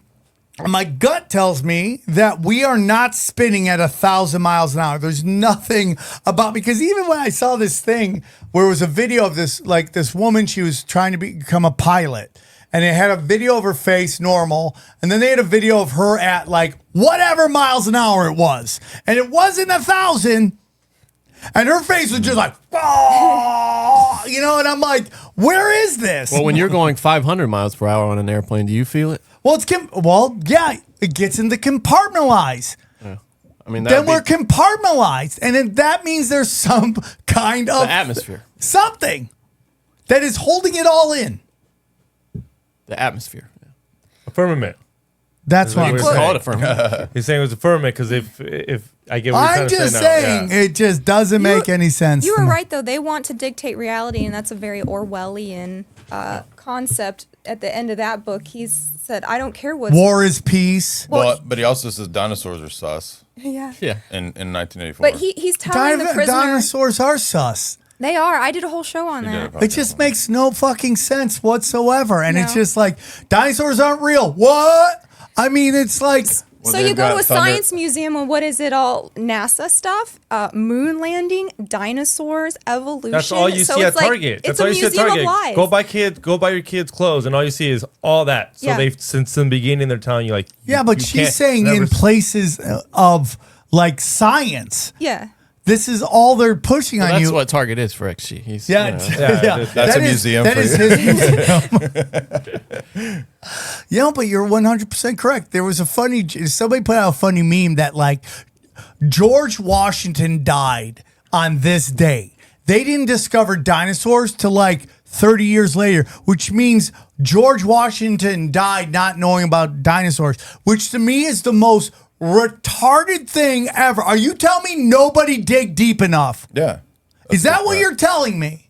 It makes no sense. But see, we never had any kind of discord. There was never discussions on a national or even international level asking these questions. When you look in these high-powered telescopes and it just zooms out 200, 300 miles and there's no dip. They didn't have that when they came out with, oh yeah, we're on a ball. It just doesn't exist. But there's in each of us, we have this whole thing where like, okay, science made up, but we can't question certain science because we feel like crazy cat people who want to live off the grid, that craziness that just makes no sense, which apparently now at the Comedy Store is called you're pulling a Tripoli. That's what they say now. That's so funny. Oh, dude, you're sounding like Tripoli now. And someone's like, yeah, because he's right. But it's an honor. I will never doubt my intuition anymore after COVID and the stabby and after, 3 out of 4 people have taken that and I refuse. And I'm like, now we know that it causes all of these health problems and it was bullshit to begin with. Mm-hmm. And so now I'm comfortable in my intellect and my intuition, to be firm in, this is right, this is wrong, this is true, this is not, because I've witnessed in real time a giant psyop, like dinosaurs is a giant psyop, evolution is a giant psyop. So it is possible to fool the entire world almost, and back then it would be even easier. If you're just constantly bombarding them with this information, at some point they're just going to be like, yeah, it's real. Yeah. And they get you at the earliest levels too. Like dinosaurs are huge on Sesame Street. Space is huge on Sesame Street. Diversity is huge. And again, I don't hate diversity. Like, this is not like, I love the diversity of America. I traveled the world. It's very like one group of people. And it's not boring. It's not at all. But like when you come to LA, the reason LA is so great is because you can get in a Uber driven by an Armenian, taken to a Mexican restaurant with your Asian girlfriend, and then you go to nightclub, listen to urban hip hop music, and it's like it's this wonderful just blend of just everyone's best shit. And I love it. But they want us to fight with each other because then we don't realize that, hey, Mexican, hey, Asian, hey, gay person, hey, Christian, hey, Muslim, hey, white guy, this person's got his boot on your fucking throat. And they don't want you to understand that. And like the farther you get away from nature, and when I mean nature, I mean God. The farther you get away from God, the more your anxiety goes up, the more your depression goes up, the more you just become lost. And it happens all the time. And we are now constantly getting told what truth is, what reality is, what happiness is by lost people who are unhappy. Mm. Like, I don't give a fuck what your pronouns are in your Twitter bio. Tell me what medications you are on. Yeah. And I've met all kinds of magicians. I've met all kinds of Freemasons, any type of religion, esoteric Satanist cult that you can name. They're not thriving. They're not happy. They're not at peace. They don't even take the trash out. It's like you're a god of the universe. You get a pile of trash over the corner, dude. Well, I mean, I knew someone. I'm serious. Clean up your house, man. Don't tell me how the world works if you don't want to clean up your fucking house. He was the top Freemason rank that you can get in Kansas, and he was actually the one who traveled around all of the temples telling them what to do. He lived on a school bus. On my school bus. Take the trash out. In squalor, he had no money. And so all of this esoteric, like, mumbo jumbo does not help you. I agree, man. In real life. And that's what I had to learn when I went through hard times. And that's when I found the church. And they picked me up and put me on my feet. They fed me food, actual food in my belly when I didn't have money. Helped me become a queen. Yeah, I respect that. Slay queen. Yeah. Stay queen. Yeah. Stay queen. So, and it's so interesting because, like, again, why wouldn't religion be like politics or Hollywood where the powers that be that aren't authentic to what they're telling you, okay, that why wouldn't they position flawed human beings to get you to question the whole system? Like, we have Whitney Webb on, and she told us before, and I was somewhat resistant to it, but she has a very good batting average, if not extraordinary, you know, and she was like, their whole thing is to get you not to have faith in the elections. That's it. They don't want you to have faith in the elections. And that's why Joe Biden's going to win. She called it because they don't want you to believe in the elections. And I go, okay, if they're doing that with television, why wouldn't they be doing that with Hollywood, which we've seen them do? Nobody watches anything from Hollywood. They don't. Well, everyone's celebrating. And like, I don't have any faith in Tucker at all, but everyone's celebrating Tucker getting kicked off Fox News. I go, well, that was the one guy everybody listened to. Both the right and the left listened to him. That's why he's off television. Because they did the data, right and left are listening. They don't want us all getting the same information. So if we know they do that with politics, and we know they do that with Hollywood, why wouldn't they do that with religion? Why wouldn't they be positioning all these freaking pedophiles in positions to be caught eventually? And they constantly want them to be caught. It's never the highest guys. It's the this low level guy, this low level guy. All the pedophiles that get arrested are all low level pedophiles. They never get the big guy. Maybe Epstein, but look what happened to him. Well, he was still a fall guy. Like he wasn't, you know, right? Like his Ghislaine was probably running that. Well, and Ghislaine's father is the one who wrote all Robert the textbooks Maxwell. for academia. Yeah, well, he was like a super Cold War era playing both sides kind of guy. But that's where all the textbooks come from. You know I was on Tucker he got fired right after they put out the special. Oh shit, this show's in trouble. Fired, Are you gonna get us fired? We're fucking off. You don't have a boss, dude.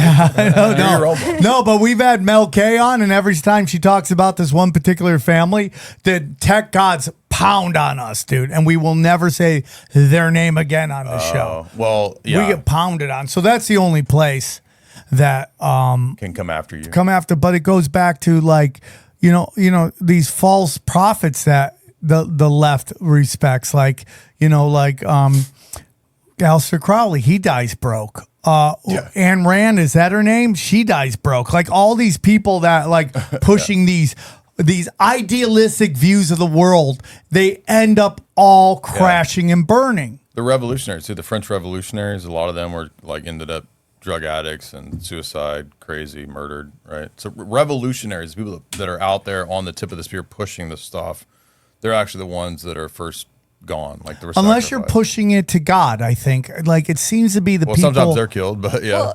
Well, maybe. I mean, like it's interesting, dude. It's just an interesting journey to go on. The purpose of magic, the classical purpose, is to assert your will into the material world to get the things that you want. But that would be different from a Christian point of view in that we want God's will for our life, but he wants us to have the things that we want. So he allows us to create with him a better life than we could ever imagine just for ourselves.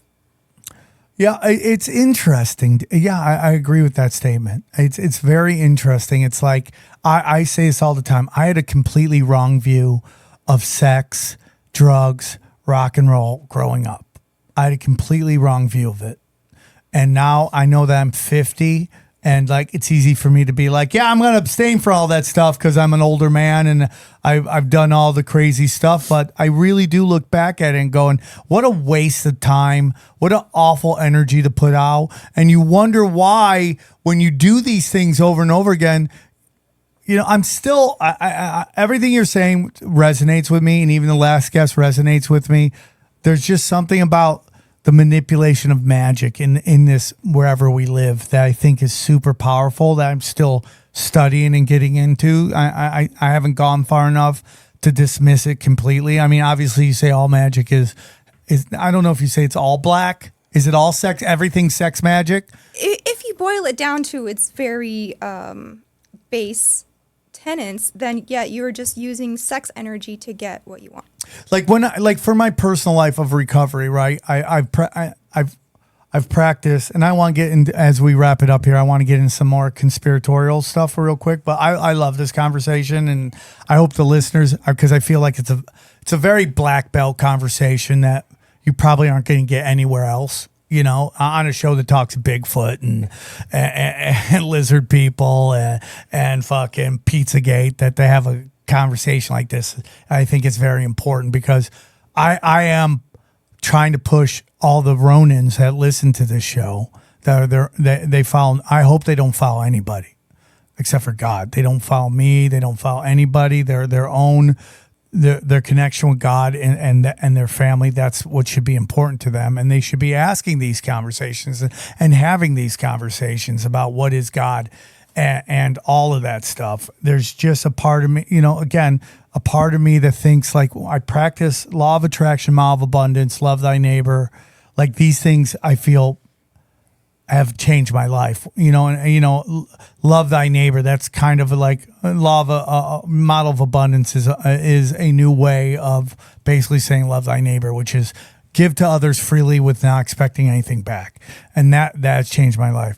The changing of my mindset of like not looking at everything from a doom and gloom point of view, but like I control my destiny by practicing little things like connecting with God, helping others and all that stuff. That to me is what law of attraction is like changing my mindset of thinking of the negative, thinking of doom and gloom, but thinking like everything's going to work out. And if it doesn't work out the way I wanted to, it's because there's a bigger plan. God has a bigger plan for me.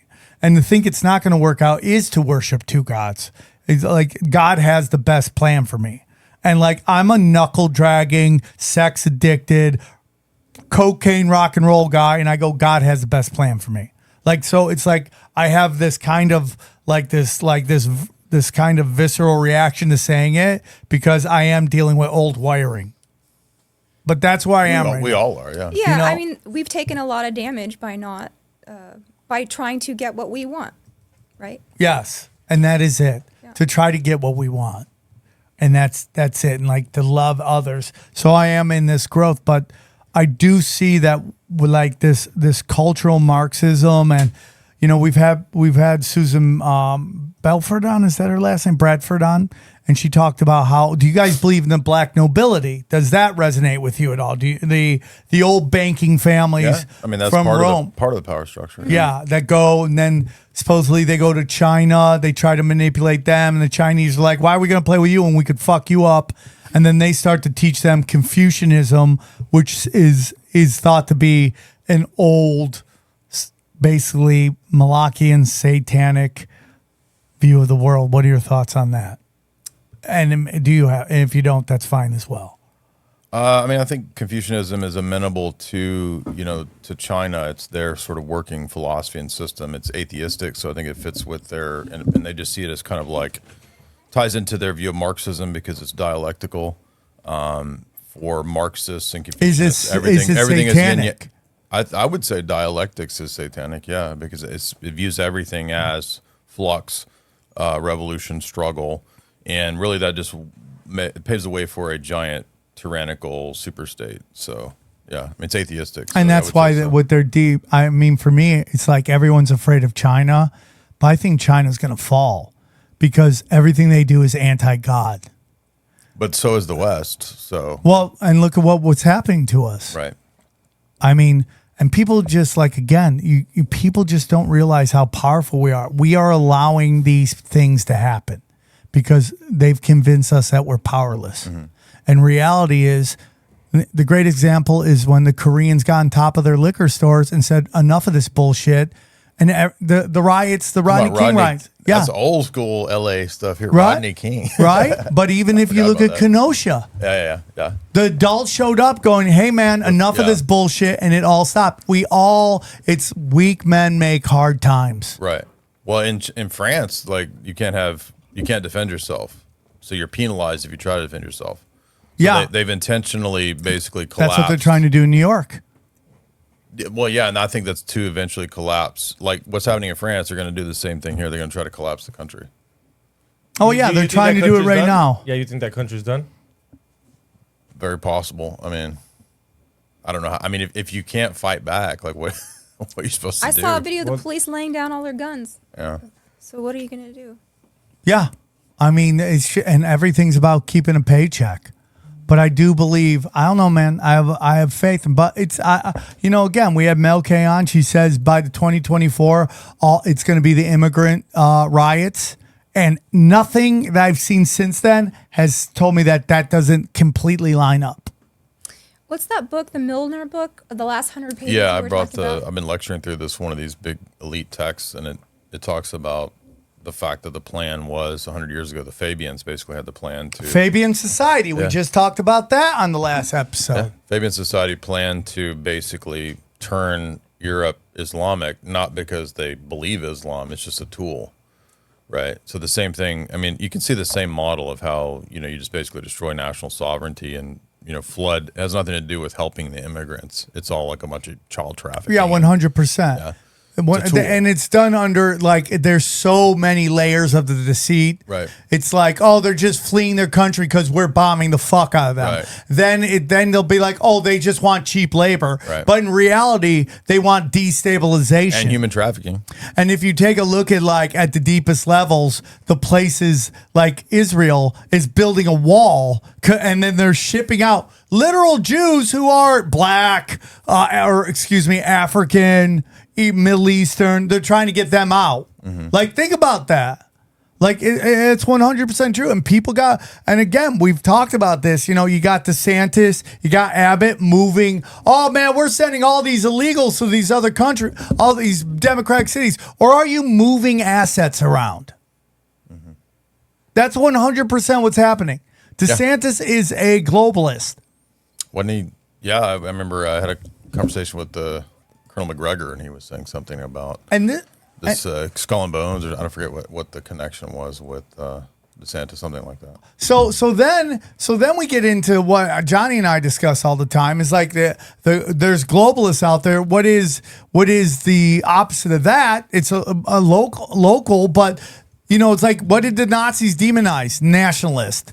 All that stuff's done on purpose. Yeah. To get you to run away from these terms. Every other country that I know is proud of being where they're from. America's the only place where you're like, oh, dude, we're a horrible country. Because all these grifters who can make money off this fucking grift. I see all these people that I love yelling and screaming about affirmative action. Well, because their careers have been affected. They've been given opportunities that in a marketplace they may not actually have gotten. So, of course, they're pro affirmative action. Well, but what do you think, though, Sam? They use that, what would you say, national fervor to get people to go to war too. You know what I mean? To get people to volunteer to go kill people in other countries because we're proud to be Americans. You know what I mean? No, I totally understand that. I totally understand that. Yeah, it is. But so there's got to be a happy medium, right? Because I think Americans are tired of war. And I think you're seeing more and more people going, we're not going to do war. That's why nobody's joining the military. Right. Nobody's joining the military. Well, everybody knows it's woke, right? Even the CIA runs woke ads to join the CIA. And I don't even, you're talking about, I just don't, I'm not sure that that's the answer, is being proud of where you're from necessarily. Because then you start getting into national borders, like they're meaningful, And I don't think they are meaningful. But I don't know. Should they? I don't know. States really are, they govern without the authority of the governed right now. Without the consent. Well, of the governed, Johnny, if you said to me, "Hey, man, do you think people should be allowed to come here?" Okay, if they are, I'm gonna send you this, Johnny. I want you to. Oh no, I'm not talking about immigration, Sam. I'm sorry. I mean just. It's my normal libertarian thing. We got a libertarian over here. Yeah, there's some part of libertarianism I'm into as well, but I also think, it's like, how does the libertarian fix San Francisco? Yeah. What are you gonna do? How do you go in there? What do you? How does they've tried the big government thing. It's not exactly working. That's not it either. Okay, so I just want you brought up the memes and all that stuff. The answers to men's problems are not in government and policies and boundaries and countries. It's in our heart. No, I'm with you on that. It's spiritual problems, ultimately. Yeah, it is a spiritual problem. So you brought up memes. So I wanted you to watch this because I talk about this all the time on the show. This is from The Boys. The Boys, and I remember watching it going, oh, this is Revelation of the Method. So this is that is Homelander. This is Stormfront. This isn't going on YouTube, so who cares? Yeah, we're good, yeah. So I want you to watch this, and this is why I think all memes are intelligence. And here it is. I want you to watch this. Come in.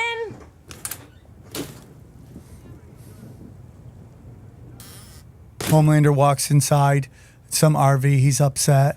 He's sad. Commentary for the deaf. Is that what Yeah. you're doing? No, this is for Audio. people. That's what it sounds like.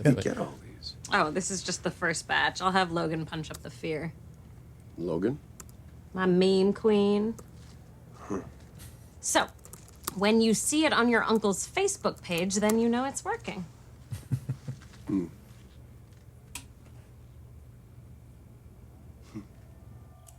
See right there? Are these superheroes? Or what It's are a those? TV Yes, show. and that was an edited version of it.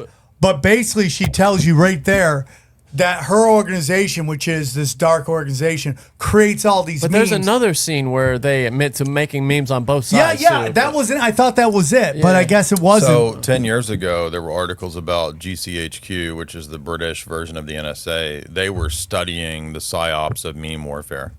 So, I mean, I don't know if they create all the memes, but I mean, they're definitely involved in memeing. What percentage of memes are created? Because there's some that the homie sent me. I'm like, I know that was made for my friend. But then there's some where I'm like, yo, this is way too quick. Yeah, well, This is if, like if way too something quick, they're happens and already then 2 doing minutes it. later there's a meme about it, Yeah. it's probably AI spitting it out. intelligence. Well, they're probably using AI, Yeah. but again, it gets into this thing that I believe, which is everything is an intelligence operation, but when you go deeper, it's all a spiritual war. See, like the submarine, I thought a lot of that submarine was memed was like, I was like, oh, this is like super fake. Like it was Really? ready for it to come out. We cared about these billionaires that went downstairs. I'm like, who cares about? And I do think it was like part of like let's not see what's going on at what laws Right. are passing. Bait Just a and switch. distraction. Yeah, bait and Distraction. switch. Like look at this while this is going on. I like how you said that they went downstairs. Yeah, they That's- did go downstairs. Yeah, I like that. That's cool.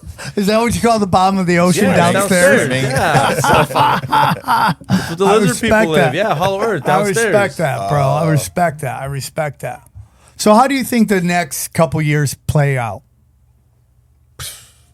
I mean, what did Klaus say? Cyber polygon, right? Would be a worse pandemic. We'll have a worse pandemic than COVID with economic collapse or cyber polygon. I think that's very possible. How do you fight that? Do you think?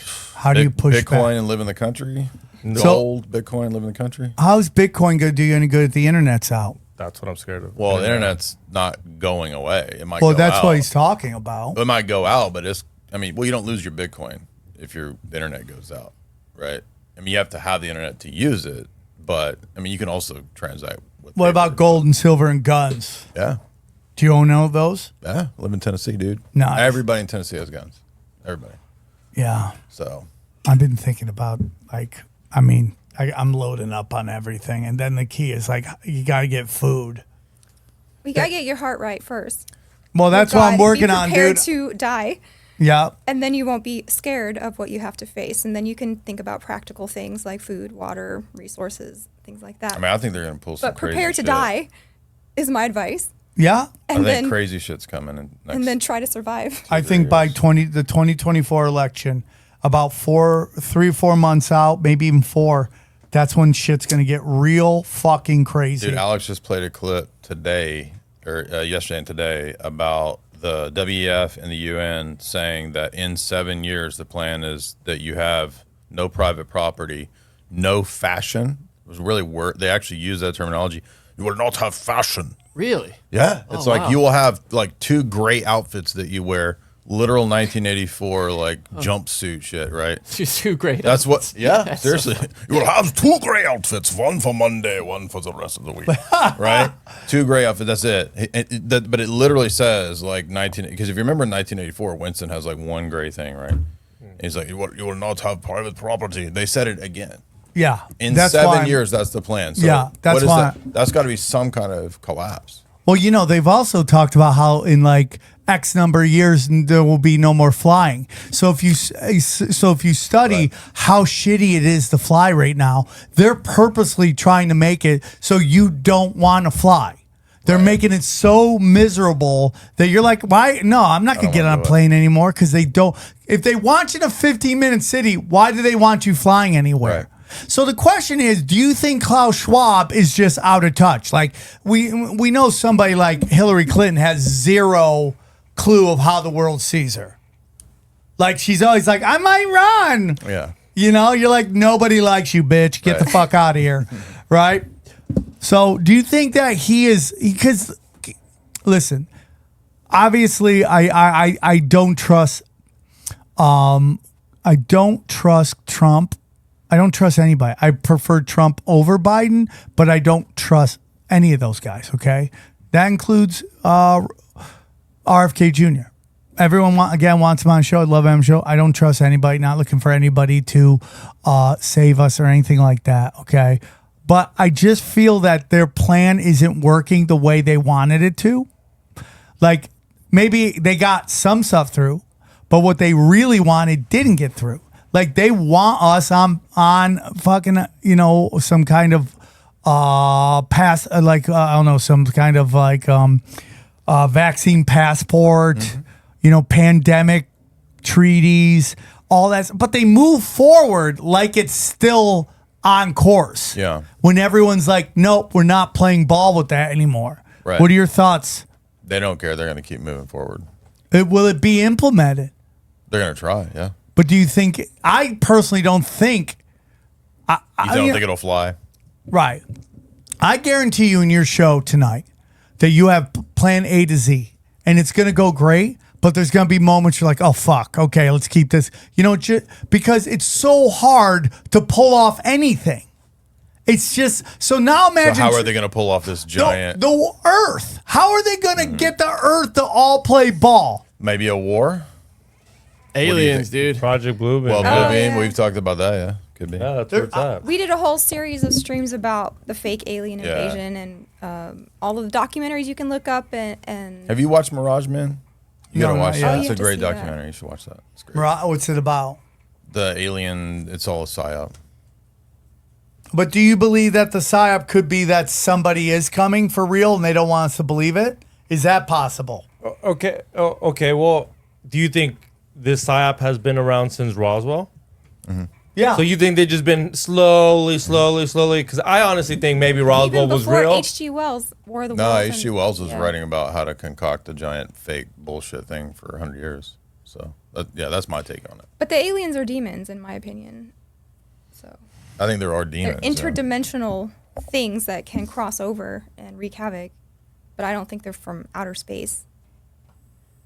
But wouldn't, in a weird way, another dimension be outer space? Yes. Could be, maybe. You get what I mean by that? Yeah. Like, yeah, it's Now, just, it's can just I a ask- different. Could be. Yeah. They're from somewhere else, Yeah, but that's what they're not crashing in the desert in a tin can. Do you, Yeah, I get if we do live in a universe of planets, do you believe that it's possible that there is life on another planet, or does your faith preclude that idea? Not biological entities, but I mean, I think there's That's what I mean. there's angelic. Well, no, So- I'm sorry. Yeah, of course. I meant like celestial. biologically. Do you think there? I don't believe so. No. But is that because? What I mean is that because of what you've seen in Scripture, or is? Well, I would say that, and the fact that I've never seen convincing evidence that there are extra biological entities. So interesting, dude. The whole thing is just. Are you an alien believer? Are you pro or? I believe they're interdimensional. Could be demons. I'm going through this kind of deep dive into what I believe and all that stuff. They're trying to get bodies to inhabit and also technology.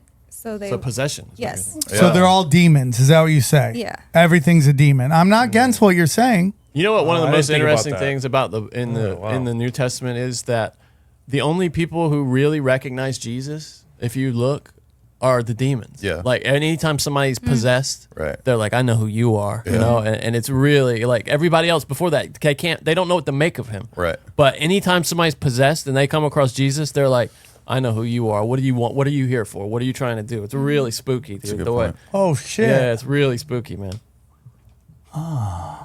I'm interested in all of it. I have a book. I for do you. re- I have a good book. For Okay, I'll read it. I'll bring it. Yeah, it's really. I'll read 5 pages and move No, on. it's super light though. It's brisk. And that alien stuff really started popping off in the 50s, right after Jack Parsons and L. Ron Hubbard went out and did that Babylon working in the desert and try and, rip a hole in the whatever space-time dimension to allow these things to inhabit our world. If you look at, there's a good book on this by the Collins brothers. There's two guys I've interviewed that they wrote a giant book on this called Invoking the Beyond. And they go into the whole history of the CIA's relationship to all this stuff and how they wanted to use it for PSYOPs and one of the first contactees, supposedly George Adamski. His story was like he was the first abductee. His story was modeled on an actual science fiction novel, and anytime anybody would try to come after him, Alan Dulles would intervene and shut it down. So why do you have like this head of the CIA like intervening to shut down people questioning this crazy story? Dude, it is crazy. Every time any street you see in Washington D.C. named after somebody, Dulles. it's a war criminal. It's unbelievable to me. The fact that Dulles isn't like some gay porn theater and he's just a piece of shit. You know, it's just like unbelievable to me that we celebrate this guy in any fucking way. Airports, especially. You know, airports love to celebrate scumbags. Like Harry Reid. You know, I mean, he's got one now. Yeah, it's which one? It's Vegas now. McCarran. It's not McCarran anymore. It's Harry Reid. Oh wow. What? Yeah, dude. Yeah. Oh, I will not recognize that at all in any way. Dude, and Sam, Fuck Harry and then Reid. you go to Sam to the airport with Sam, and he hates whoever's based out of. He'll just like Yeah. I middle got in finger trouble. George Bush, everybody, and there's pilots Dude, walking by. The Houston airport, they got giant George Bush Sr. fucking, and I just flip it off, and everyone gets mad at me. Then they start yelling, "Oh, dude, he's a war hero. He didn't do jack shit, bro." There's something there though about airports, right? Y'all There's gonna something have about the Maxine energy. Waters. You're gonna have Maxine Waters International Airport. You know what I mean? Next There's up, something. Maxine Waters. Well, what about Denver International Airport? That's been a Oh. classic Shady, conspiracy, bro. right? Shady shit, Classic. bro. I think they hide something at airports, or there's something with all the people and the energy, like in When I- such a condensed sort of space. Dude, like when that. you land at LAX, you feel LA. It hits you like, zzz, like it's, Yeah. I think that's why there's So- so much imagery in airports. I think last time I was here, to 2018, I think it was the first time I came on your show, and I noticed the old studio. Yeah, I remember landing, and I was like, it just felt different. Yeah, Like, there's You're definitely some occult shit it's a here vibe. for sure. Yeah. Well, that's what my talk is about at our show, is where we have been in the ancient world. So I go back to the very beginning, Anunnaki, ancient aliens, all of that stuff. And You think Anunnaki is woo woo? No. No, I think there's That's Genesis giants, 6. dude. That's There's giants. Nephilim and giants. So you think the and- Anunnaki are real, but Yeah. they're fallen angels? Yes. Okay, now we're getting some places. Yeah. They're the children of the fallen angels and The Anunnaki are the Nephilim. Are they the same Same thing? thing, Yeah. So Anunnaki, Nephilim are the same thing. Yeah. And so I explain all that and why transgenderism is so important today, because that's when that began back then. I go all the way up through the history of Hollywood and Freemasonry, Greek mystery schools, magic, all the way into the future with Arthur C. Clarke and technology and all the predictions that they made that came true. So it's an hour and a half history lesson that you've never heard before. And you're doing that tonight. Mm-hmm. Oh, that's great. Go deep. We'll get this out as soon as we can so people can hear it. About history, the one quick thing, the Mandela effect, and I know you've read that. What's that Bible verse, Johnny, that we don't know that they've changed? Do you remember the one with the lion?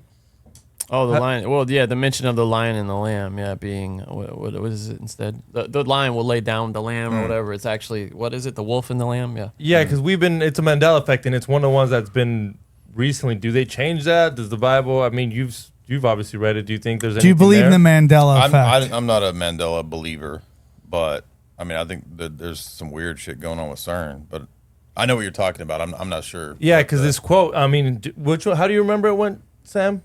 Were you the one that thinks it was the other way around? No, I mean, I that is one of the effects that they have changed that saying. But I also believe that if we believe that the CIA and DARPA create the internet, I think they probably have a program To go back and goes through the entire internet agree. and flips everything. I agree. And that again, this gets into they don't want you to believe your eyes, your ears, or your Yes. experiences. It's an attack on reality. Yes, that's what it is. And this gets into my theory about the difference between intelligent and smart. There's some people can be intelligent and smart, but intelligence is understanding systems and how they work within those. Smart is experience, drawing from your past experience on how people act and all that Wisdom, stuff. like knowledge and There we wisdom. go. Yeah, yeah. Wisdom. That's it. Smarts is wisdom, and not every intelligent person is wise. Right. Yeah, we got a whole town of retards here. Exactly. All the fucking time, these people. There's room. Yeah. Well, guys, I love this episode. It was fucking great. I love these wild. where we just kind of talk, and it's wild. I hope people enjoy that. And again, I want you, whatever you want to believe is what you should believe. And if it makes you a happier person and makes you a good person and you help others and you put out positive energy to the world, then believe what you want to believe. I'm in search. Will I ever find the answer? I don't know, but I think it's possible. And I've enjoyed this conversation. I appreciate you guys answering these. And I hope I'm going to try to make your show tomorrow night. I'm looking for it. Where is it? So it's Valley Relics Museum at the Van Nuys Airport. Oh, Van Nuys is near me, so I should be able to make it. Cool. What time's it at? 2 to 7.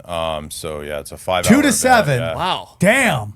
You ain't So, fucking around. You can come. your money's worth. You don't have to come to everything. You can come to whatever you want. So I we would got a like to whole see lineup some of it. there. Yeah, I'll come by, say hi, and check it out. It's near me. I don't have a long day tomorrow, so I should be able to come by, say hi. I will be choking out motherfuckers at jiu-jitsu. Awesome. So I just got to make sure I can make that. But it's after your event. So thank you guys for coming out. One more time, push where they can find you. You go first, Jamie. I have a show on YouTube called Out of This World. You can find that by my name, Jamie Hanshaw, Hanshaw, and we talk a lot about aliens. We talk about women's issues, feminism, all the conspiracy theories. What do you think? Do you know who Just Pearly is, the redhead? Oh, you don't like her? If she wants my help, she can contact me. Respect. They have mutual what class? friends. They have mutual friends. I have Rachel. mercy on her for our mutual friend. Rachel, but I think I can help her. So classy. But what else? Oh, I have a show on Rockfin that just started. It's a book report show, but I get into all of the deep, dark books that people aren't really ready for. So it's an R-rated show for members only. All of the dark, esoteric things that I've learned throughout my She covers some hardcore books. stuff that crazy. people aren't ready for. Right. You know, cannibalism, stuff like that. So that's on Rockfin. I have 3 books called Weird Stuff, Operation Culture Creation, and you have one of those called Hollywood Mind Control. And a lot of the stuff that I'm going to be talking about tomorrow is in that book right there. So check it out. Jay, where can they find you? Thank you. Yeah, jaysanalysis.com is the website. You can find my archives. You can find my shop there, all the books there. Every Friday, I do the 4th Hour of Alex Jones show from 2 to 3. I will be, as we said, tonight, Valley Relics Museum, 2 to 7. If you want to come out, if you can make it, make it. And then, follow me on Twitter. Follow me on YouTube, Jay Dyer. Johnny, where can they find you? At Johnny A. Woodard on Instagram, Johnny Woodard on Twitter. Xavier? Actually, marks the spot on any social media.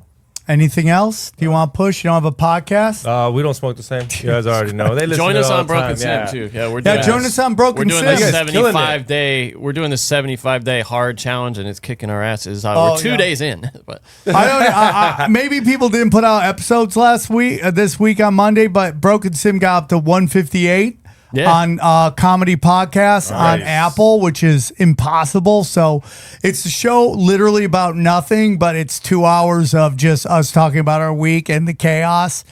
I got a great week coming up, so we'll get into that. Go to SamTripoli.com or go to linktree.com/SamTripoli. All my Sam Tripoli on Instagram, Sam Tripoli on Twitter, and follow us. And what we love to do here is we give you a little taste of some of our affiliate programs we love to be with that I think are really great for you to help you and your needs getting ready for the apocalypse. And then also we have some highlights from all my podcasts that I'm putting out. So I think you guys will love them. If you love those highlights, just give the podcast a listen. Again, go to samtripoli.com. All my dates. I should have more dates, but I'm dealing with some stuff. Anyways, so listen to these highlights. Enjoy them. samtripoli.com for any of your needs. And thank you for listening. Here's a clip from the latest Broken Sim. yeah.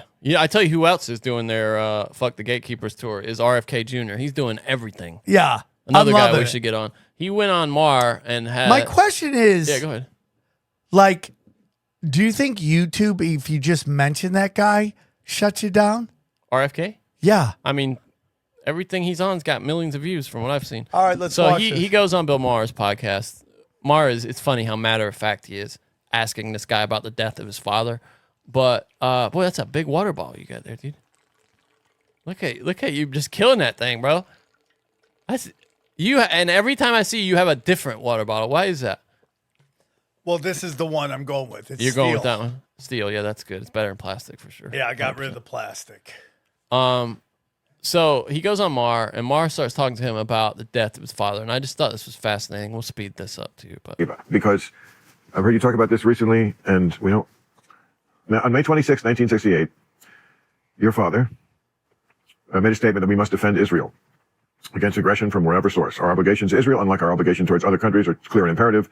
The U.S. should without delay sell Israel What is that 50 shot? Phantom jets. yeah, it's terrible. I know. Okay. I saw. I A know day later, some- Kennedy's strong plea for the defense of Israel appeared in the Pasadena Independent. The article enraged a Palestinian named Sirhan Sirhan. He wrote in his diary, Robert F. Kennedy must be assassinated before June 5th, which was the first anniversary of the 67 Six-Day War in Israel. The Pasadena Independent was in his pocket when he committed the act. He was one of killed those because of things his support for that's Israel, obviously a says setup. Kathleen Kennedy Townsend. That's not the case? That's not the truth? Well, you know, he was, Sirhan was involved in the murder of my father, but he did not fire the shots that killed my father. Oh, and But that. didn't he want to? But according to this, According is that to wrong this, that he read Bill, this story, was enraged stop. as a. Stop. I've been in media for like 40 years. According to this, like, what are you doing, Well, Bill? he's playing devil's advocate. He'll admit that. Yeah, later, but there's times that it does not play well for him, and Yeah. that's one of them. that's just According his, to this, that's what he does, though. I mean, that's his game. but I also think that Bill Maher is like just has a line that he can't swallow. He just can't go past that line. 100%. Yeah. Because every molecule of him has been Especially with the supporting that line forever. He the can't Democrats, come yeah. to grips with it. Yeah. Now, I am impressed, though, how far he comes on, like, the Jacksonation, which he talks about a lot on this episode in particular. Yeah, but the reason I think he comes to this, and I'm happy he got to it, and it's almost like whatever it takes to get there, is the reason I think he's come to it because it is inconvenient. It inconvenienced his life. And with that, it made him uncomfortable. And then he started going, why do I have to feel uncomfortable? And then he started looking into it. I mean, that's the reason most people wake up is some kind of Right, thing you're that totally shocks their right. life, But the right? question is, would it have happened if he had been made uncomfortable? Would he have gotten to this Yeah, I don't point? know. The interesting thing is what RFK I mean, says. it's the idea that the article was in his pocket when he committed the act. Is that wrong? That could be right. You know, and I don't speculate as to what happened. All I say is that Sirhan himself could not have killed my father. And that's what Thomas Noguchi, who was the coroner. You know, and by the way, my entire life, I believe that my uncle was killed not by a conspiracy, by a group of people. And I had doubts about that from when I was little, because when I was, the day that we were waking my uncle in the East Room of the White House, and I was standing in the foyer of the White House with my Aunt Jackie and with my dad and my mother. And Lyndon Johnson came in and told us that Jack Ruby had killed Lee Harvey Oswald. For the people who are young people. Think about the history this guy's witnessed. by Yeah, the way. I this mean, guy's it's seen some crazy, shit, dude. Lyndon Johnson coming there and being like, "Yeah, Jack Ruby killed. Yeah, Jack Ruby killed him. Lee Oswald was the person who was charged with arrested for killing my uncle. And a day later, he was killed in the jailhouse by a guy, who came in. Stop it. A nightclub owner. And what does this remind us of? Some Jeffrey Epstein shit. Oh, of right? course, yeah. Right? Oh, he killed himself. Yeah, totally. Oh, cleaning up loose ties. Crazy, right? They just use this, like the naivety of that moment. What people thought. Like there's, on this deep conspiracy rewinds I do on Rockfin, bro. I mean, you listen to how these people are talking and you just want to beg for a time machine to wake everybody up going, they're lying to you, man. Oh, dude, the bullshit meter used to be set way lower by the Way American lower public, yeah. because we had this like faith. There just faith. We didn't have 20 years of just pure lying to our faith. I mean, dude, going back to Clinton. I mean, going back to all this lying to our face. Go on. Jack who was, Ruby. deeply involved with a mob. Not the worst nightclub owner I ever worked for, but Yeah. an asshole nonetheless. Anyway, and I had said to my dad and my mother at that time, why did he do it? Did he love our family? Because even as a little kid, it didn't make any sense to me. Why would you go do that in public when when you're putting your own life at stake? And so that story never made any sense. And then when I was older, I researched it. Somebody gave me a book called The Unspeakable, And I read it, and the whole story that made sense. But I still believe that my father had been killed by Sirhan. Sirhan confessed to the murder. He pled guilty. And, his story is that he has no memory of it. And he stuck with that story for 60 years.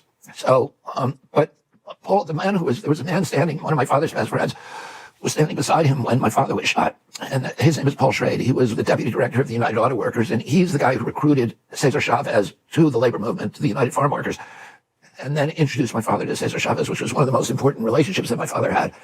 And the first shot that Sirhan fired hit Paul in the head. Paul survived, and he just died less than a year ago. And he spent the last 20 years of his life trying to get Sirhan out of jail because he did not believe that Sirhan killed my father. And I just sort of dismissed what, over years, I'd hear that Al Lowenstein, who you may remember, was trying to get my father, Sirhan out, because Al Lowenstein was a congressman, a great friend of my father's, started the Doug Johnson movement. He was later assassinated himself. He became a congressman, was killed. But he fought for many years. They were assassinating people left and right. There's a different generation of CIA and deep state actors that cared way less about how shit looked. You know, well, they could cover it up way easier. Yeah, that too. Yeah, because no internet and all this. Yeah, there's no place for people to kind of group and think together and kind of investigate these things. But yeah, they're just so bold back then. Now, because and get the case reopened because he did not believe that my father was killed by Sirhan, but I never looked into any details. I just assumed there were 77 eyewitnesses. Sirhan killed Robert Kennedy. Right. And then Paul Schrade made me come over to his house one day and read the autopsy report. How did he make me? He told me, you have to do this. And because he was such a close friend of my father's and because he himself had been shot, I felt like I couldn't say no to him. And when I sat down and read the autopsy report, it became clear to me, as it would to anybody who read that report, that Sirhan could not have killed my father, which is what Thomas Noguchi, the coroner, the most important coroner probably in American history, concluded also and said in his autobiography. And here's what happened in the short story. Sirhan fired 2 shots at my father. He was 5 feet away. There was, as I said, there was absolute mayhem in the kitchen of the Ambassador Hotel. My father just won the primary. He said from the stage, and now it's on to Chicago, which was where the convention was. Then he walks off the stage and he went into a route that was not expected. He was led into a route through the kitchen, which he was not supposed to go to. And waiting in the kitchen, in an ambush, was Sirhan standing in front of a steam table. And as my father approached the steam table, Sirhan fired at him 2 shots. One of those hit Paul Schrade. The other one went past my father's ear and hit a door jamb behind my father, a wooden door jamb, from which it was later removed by the LAPD. Sirhan was then grabbed by 6 men in a dog pile, and he was backed onto the steam table. And his hand, Rafer Johnson, who was a great friend of mine, one of my father's close friends, he was the decathlon gold medal winner in 1960. What's that shot? He was one of the people grabbing it. He was the one who actually grabbed his hand. And he said that Sirhan, who's a tiny little man, I've been to meet him and visit him in prison. He said the tiniest little guy. And weird. Rafer said he had superhuman strength, and he could not get that gun out of his hand. And Sirhan now is pointing the gun away from my father. Do you think that's some MK Ultra shit? Yeah, that's what I'm thinking, dude. Damn. Because he can't remember it, dude. And this guy who is like an athlete, like a real jock, says that the guy tiny little guy had superhuman strength. Something weird about that. Yeah, bro. that's crazy, bro. That's some real MK Ultra suggestions there. 6 more shots. So there's 8 shots in the barrel. He fired 6 in the other direction, the opposite direction from where my father was. All of those shots hit people. So we know who they hit. We know what happened to all of those bullets. One person got shot twice, once through his clothing. And my father was shot 4 times from behind. And so it's the same scenario as Oswald. Well, let me just finish. A patsy and a real shooter. Right. So he was a distractor. And the real shooter was behind my father. He was a man called Eugene Thane Cesar, who was a security guard who worked for Lockheed. He was a CIA operative. He was a vocal racist who hated the Kennedys. And he had been the one who led my father through the kitchen toward the ambush. He was holding my father's arm. He drew his gun. Right. And my father was shot 4 times from behind. One of the shots passed through the shoulder pad of his, harmlessly through the shoulder pad of his... Terrible shot. Of his coat. The other 2 were into his back, and then one behind his ear, which was the fatal shot. And all of the shots had an uphill trajectory. So, and all of them, and this is what the autopsy found, were contact shots. So the barrel of the gun was touching my father's body or his clothing. Oh my God! And they left the discharge left carbon tattoos were less than an inch from his skin. So they left carbon tattoos on his flesh. Imagine talk about your dad. That's what I'm thinking, dude. This is so weird, bro.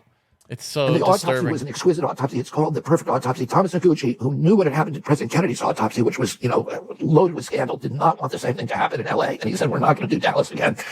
So he flew in the top coroners from all of the armed services, the Army, Air Force, Navy, Marines, to observe what he was doing. And his autopsy is called the perfect autopsy in the medical literature. And, he concluded that the shots had come from behind. And there were 77 eyewitnesses who saw that Sirhan was never behind my father. He was always in front of him, always about 5 feet away. And all the shots that killed him. Now, it seems so open. He fell, and as my father fell, he must have known he was being shot from behind because he turned around and grabbed off Cesar's clip-on tie. And you can see pictures of him lying on the floor, and he's actually lying on top of Cesar with the clip-on tie in his hand. And there's pictures of Cesar without his tie on. Cesar pushed my father off him and stood up. He was knocked out when my father fell onto him. He stood up and was seen with his gun. The police did not confiscate the gun that night, and they asked him what he was doing, and he said he drew the gun to shoot at Sirhan. And, and then that's the beginning of the story. And then Cesar made a series of changing, deceptive, lying statements after that in the different times he was questioned over many, many years. I cannot tell you what happened. All right, guys, thanks for listening to the show. We appreciate it. Real quick, we want to tell you about our affiliate, some of these companies we have affiliate programs with that we think are important for you and you surviving the zombie apocalypse. We have Wise Wolf Gold and Silver. I am a part of their Wise Wolf package. They do different increments of money per month. You buy it. They send you precious metals. They have all the way up to $500. It's a great way to collect precious metals. It's a great way to put your money in, and a great way to get ready for if the financial markets collapse. We also have our good friends at Aqua Cure Hydrogen Brown Gas. Everybody who gets it loves this. As you know, we don't have a lot. What is it? Nitrous? No. Hydrogen. Hydrogen. That's right. Hydrogen in our air, and this helps get you back to it. As some say, reverses the aging process. A lot of good feedback from fans. Everyone loves it. I'm setting up mine now, so please check it out. That's click the links, and people have gotten it, have loved it. We also have our good friends at Harley Ray Crystals and Candles. We love them very much. They're wonderful people, and they have all the spiritual tools you need are there, whether it's candles for burning sage, quartz, crystals, you name it. We love them. We love working with them.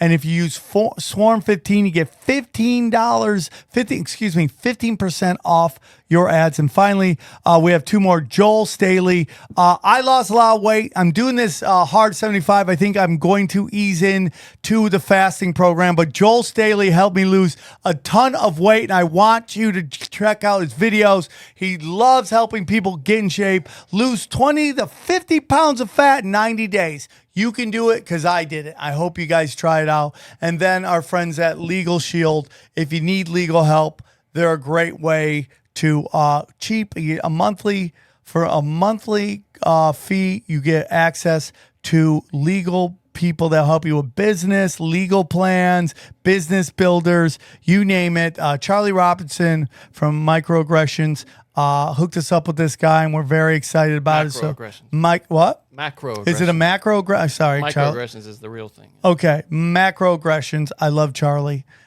Check it out right there, and it's a great way. All those are wonderful affiliates that will help you in your time of need when everything hits the fan. So enjoy that. Now listen to these highlights from some of my favorite shows I do, plus anything XG does. Enjoy the highlights. And here's a quick sneak peek of Conspiracy Social Club. Enjoy. I might live as a Bedouin. What? I got on a horse. I was there. I've been with my family. I love my family, but I was feeling claustrophobic, not because of them, just because of everything. And I saw a Bedouin with a horse, and they were taking tourists on the horse, but they would walk the horse. They'd hold the horse. And I said to him, I want to ride with you. Can you give me a horse that I can actually ride? And he said, no problem. He put me on his horse. Now, the horse was way feistier than I thought. Okay. I can ride. It's been too long. I don't know how to ride. That horse started riding me, and it was doing whatever it wanted. There's movies out there with dude, that. The next thing I know, I'm galloping in the middle of nowhere. By yourself? With him. He took video, and I still am waiting for him to take it. I'm galloping. I almost fell off 3 times. And it would have been so bad because I would have fallen on bad rock. But I'm in the middle of nowhere, riding with him. I mean, talking about galloping, cantering in the most pristine, beautiful God. It's where God was invented. I mean, monotheism. You know why monotheism came from that area? Because because there's nothing there. Jackals, wild goats, eagles, and silence and wind. Why do you do a jackal sound effect? I'd love to hear that.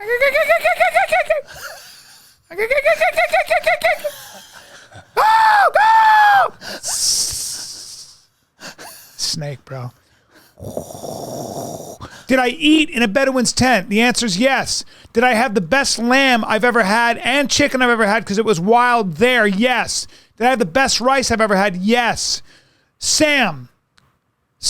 Yes. Are camels or horses smarter? Well, I'm going to say camels because I believe it's horses. Camels. Far smarter. You know how attached they get to their owner? How attached? And Sam, do me a favor if you ever tend to a camel. If it's a male, never hit it. Never hit it. Never treat it poorly. Why would I do that? Okay, because people do, and here's why, Sam. Camels hold a grudge. They will never forget you.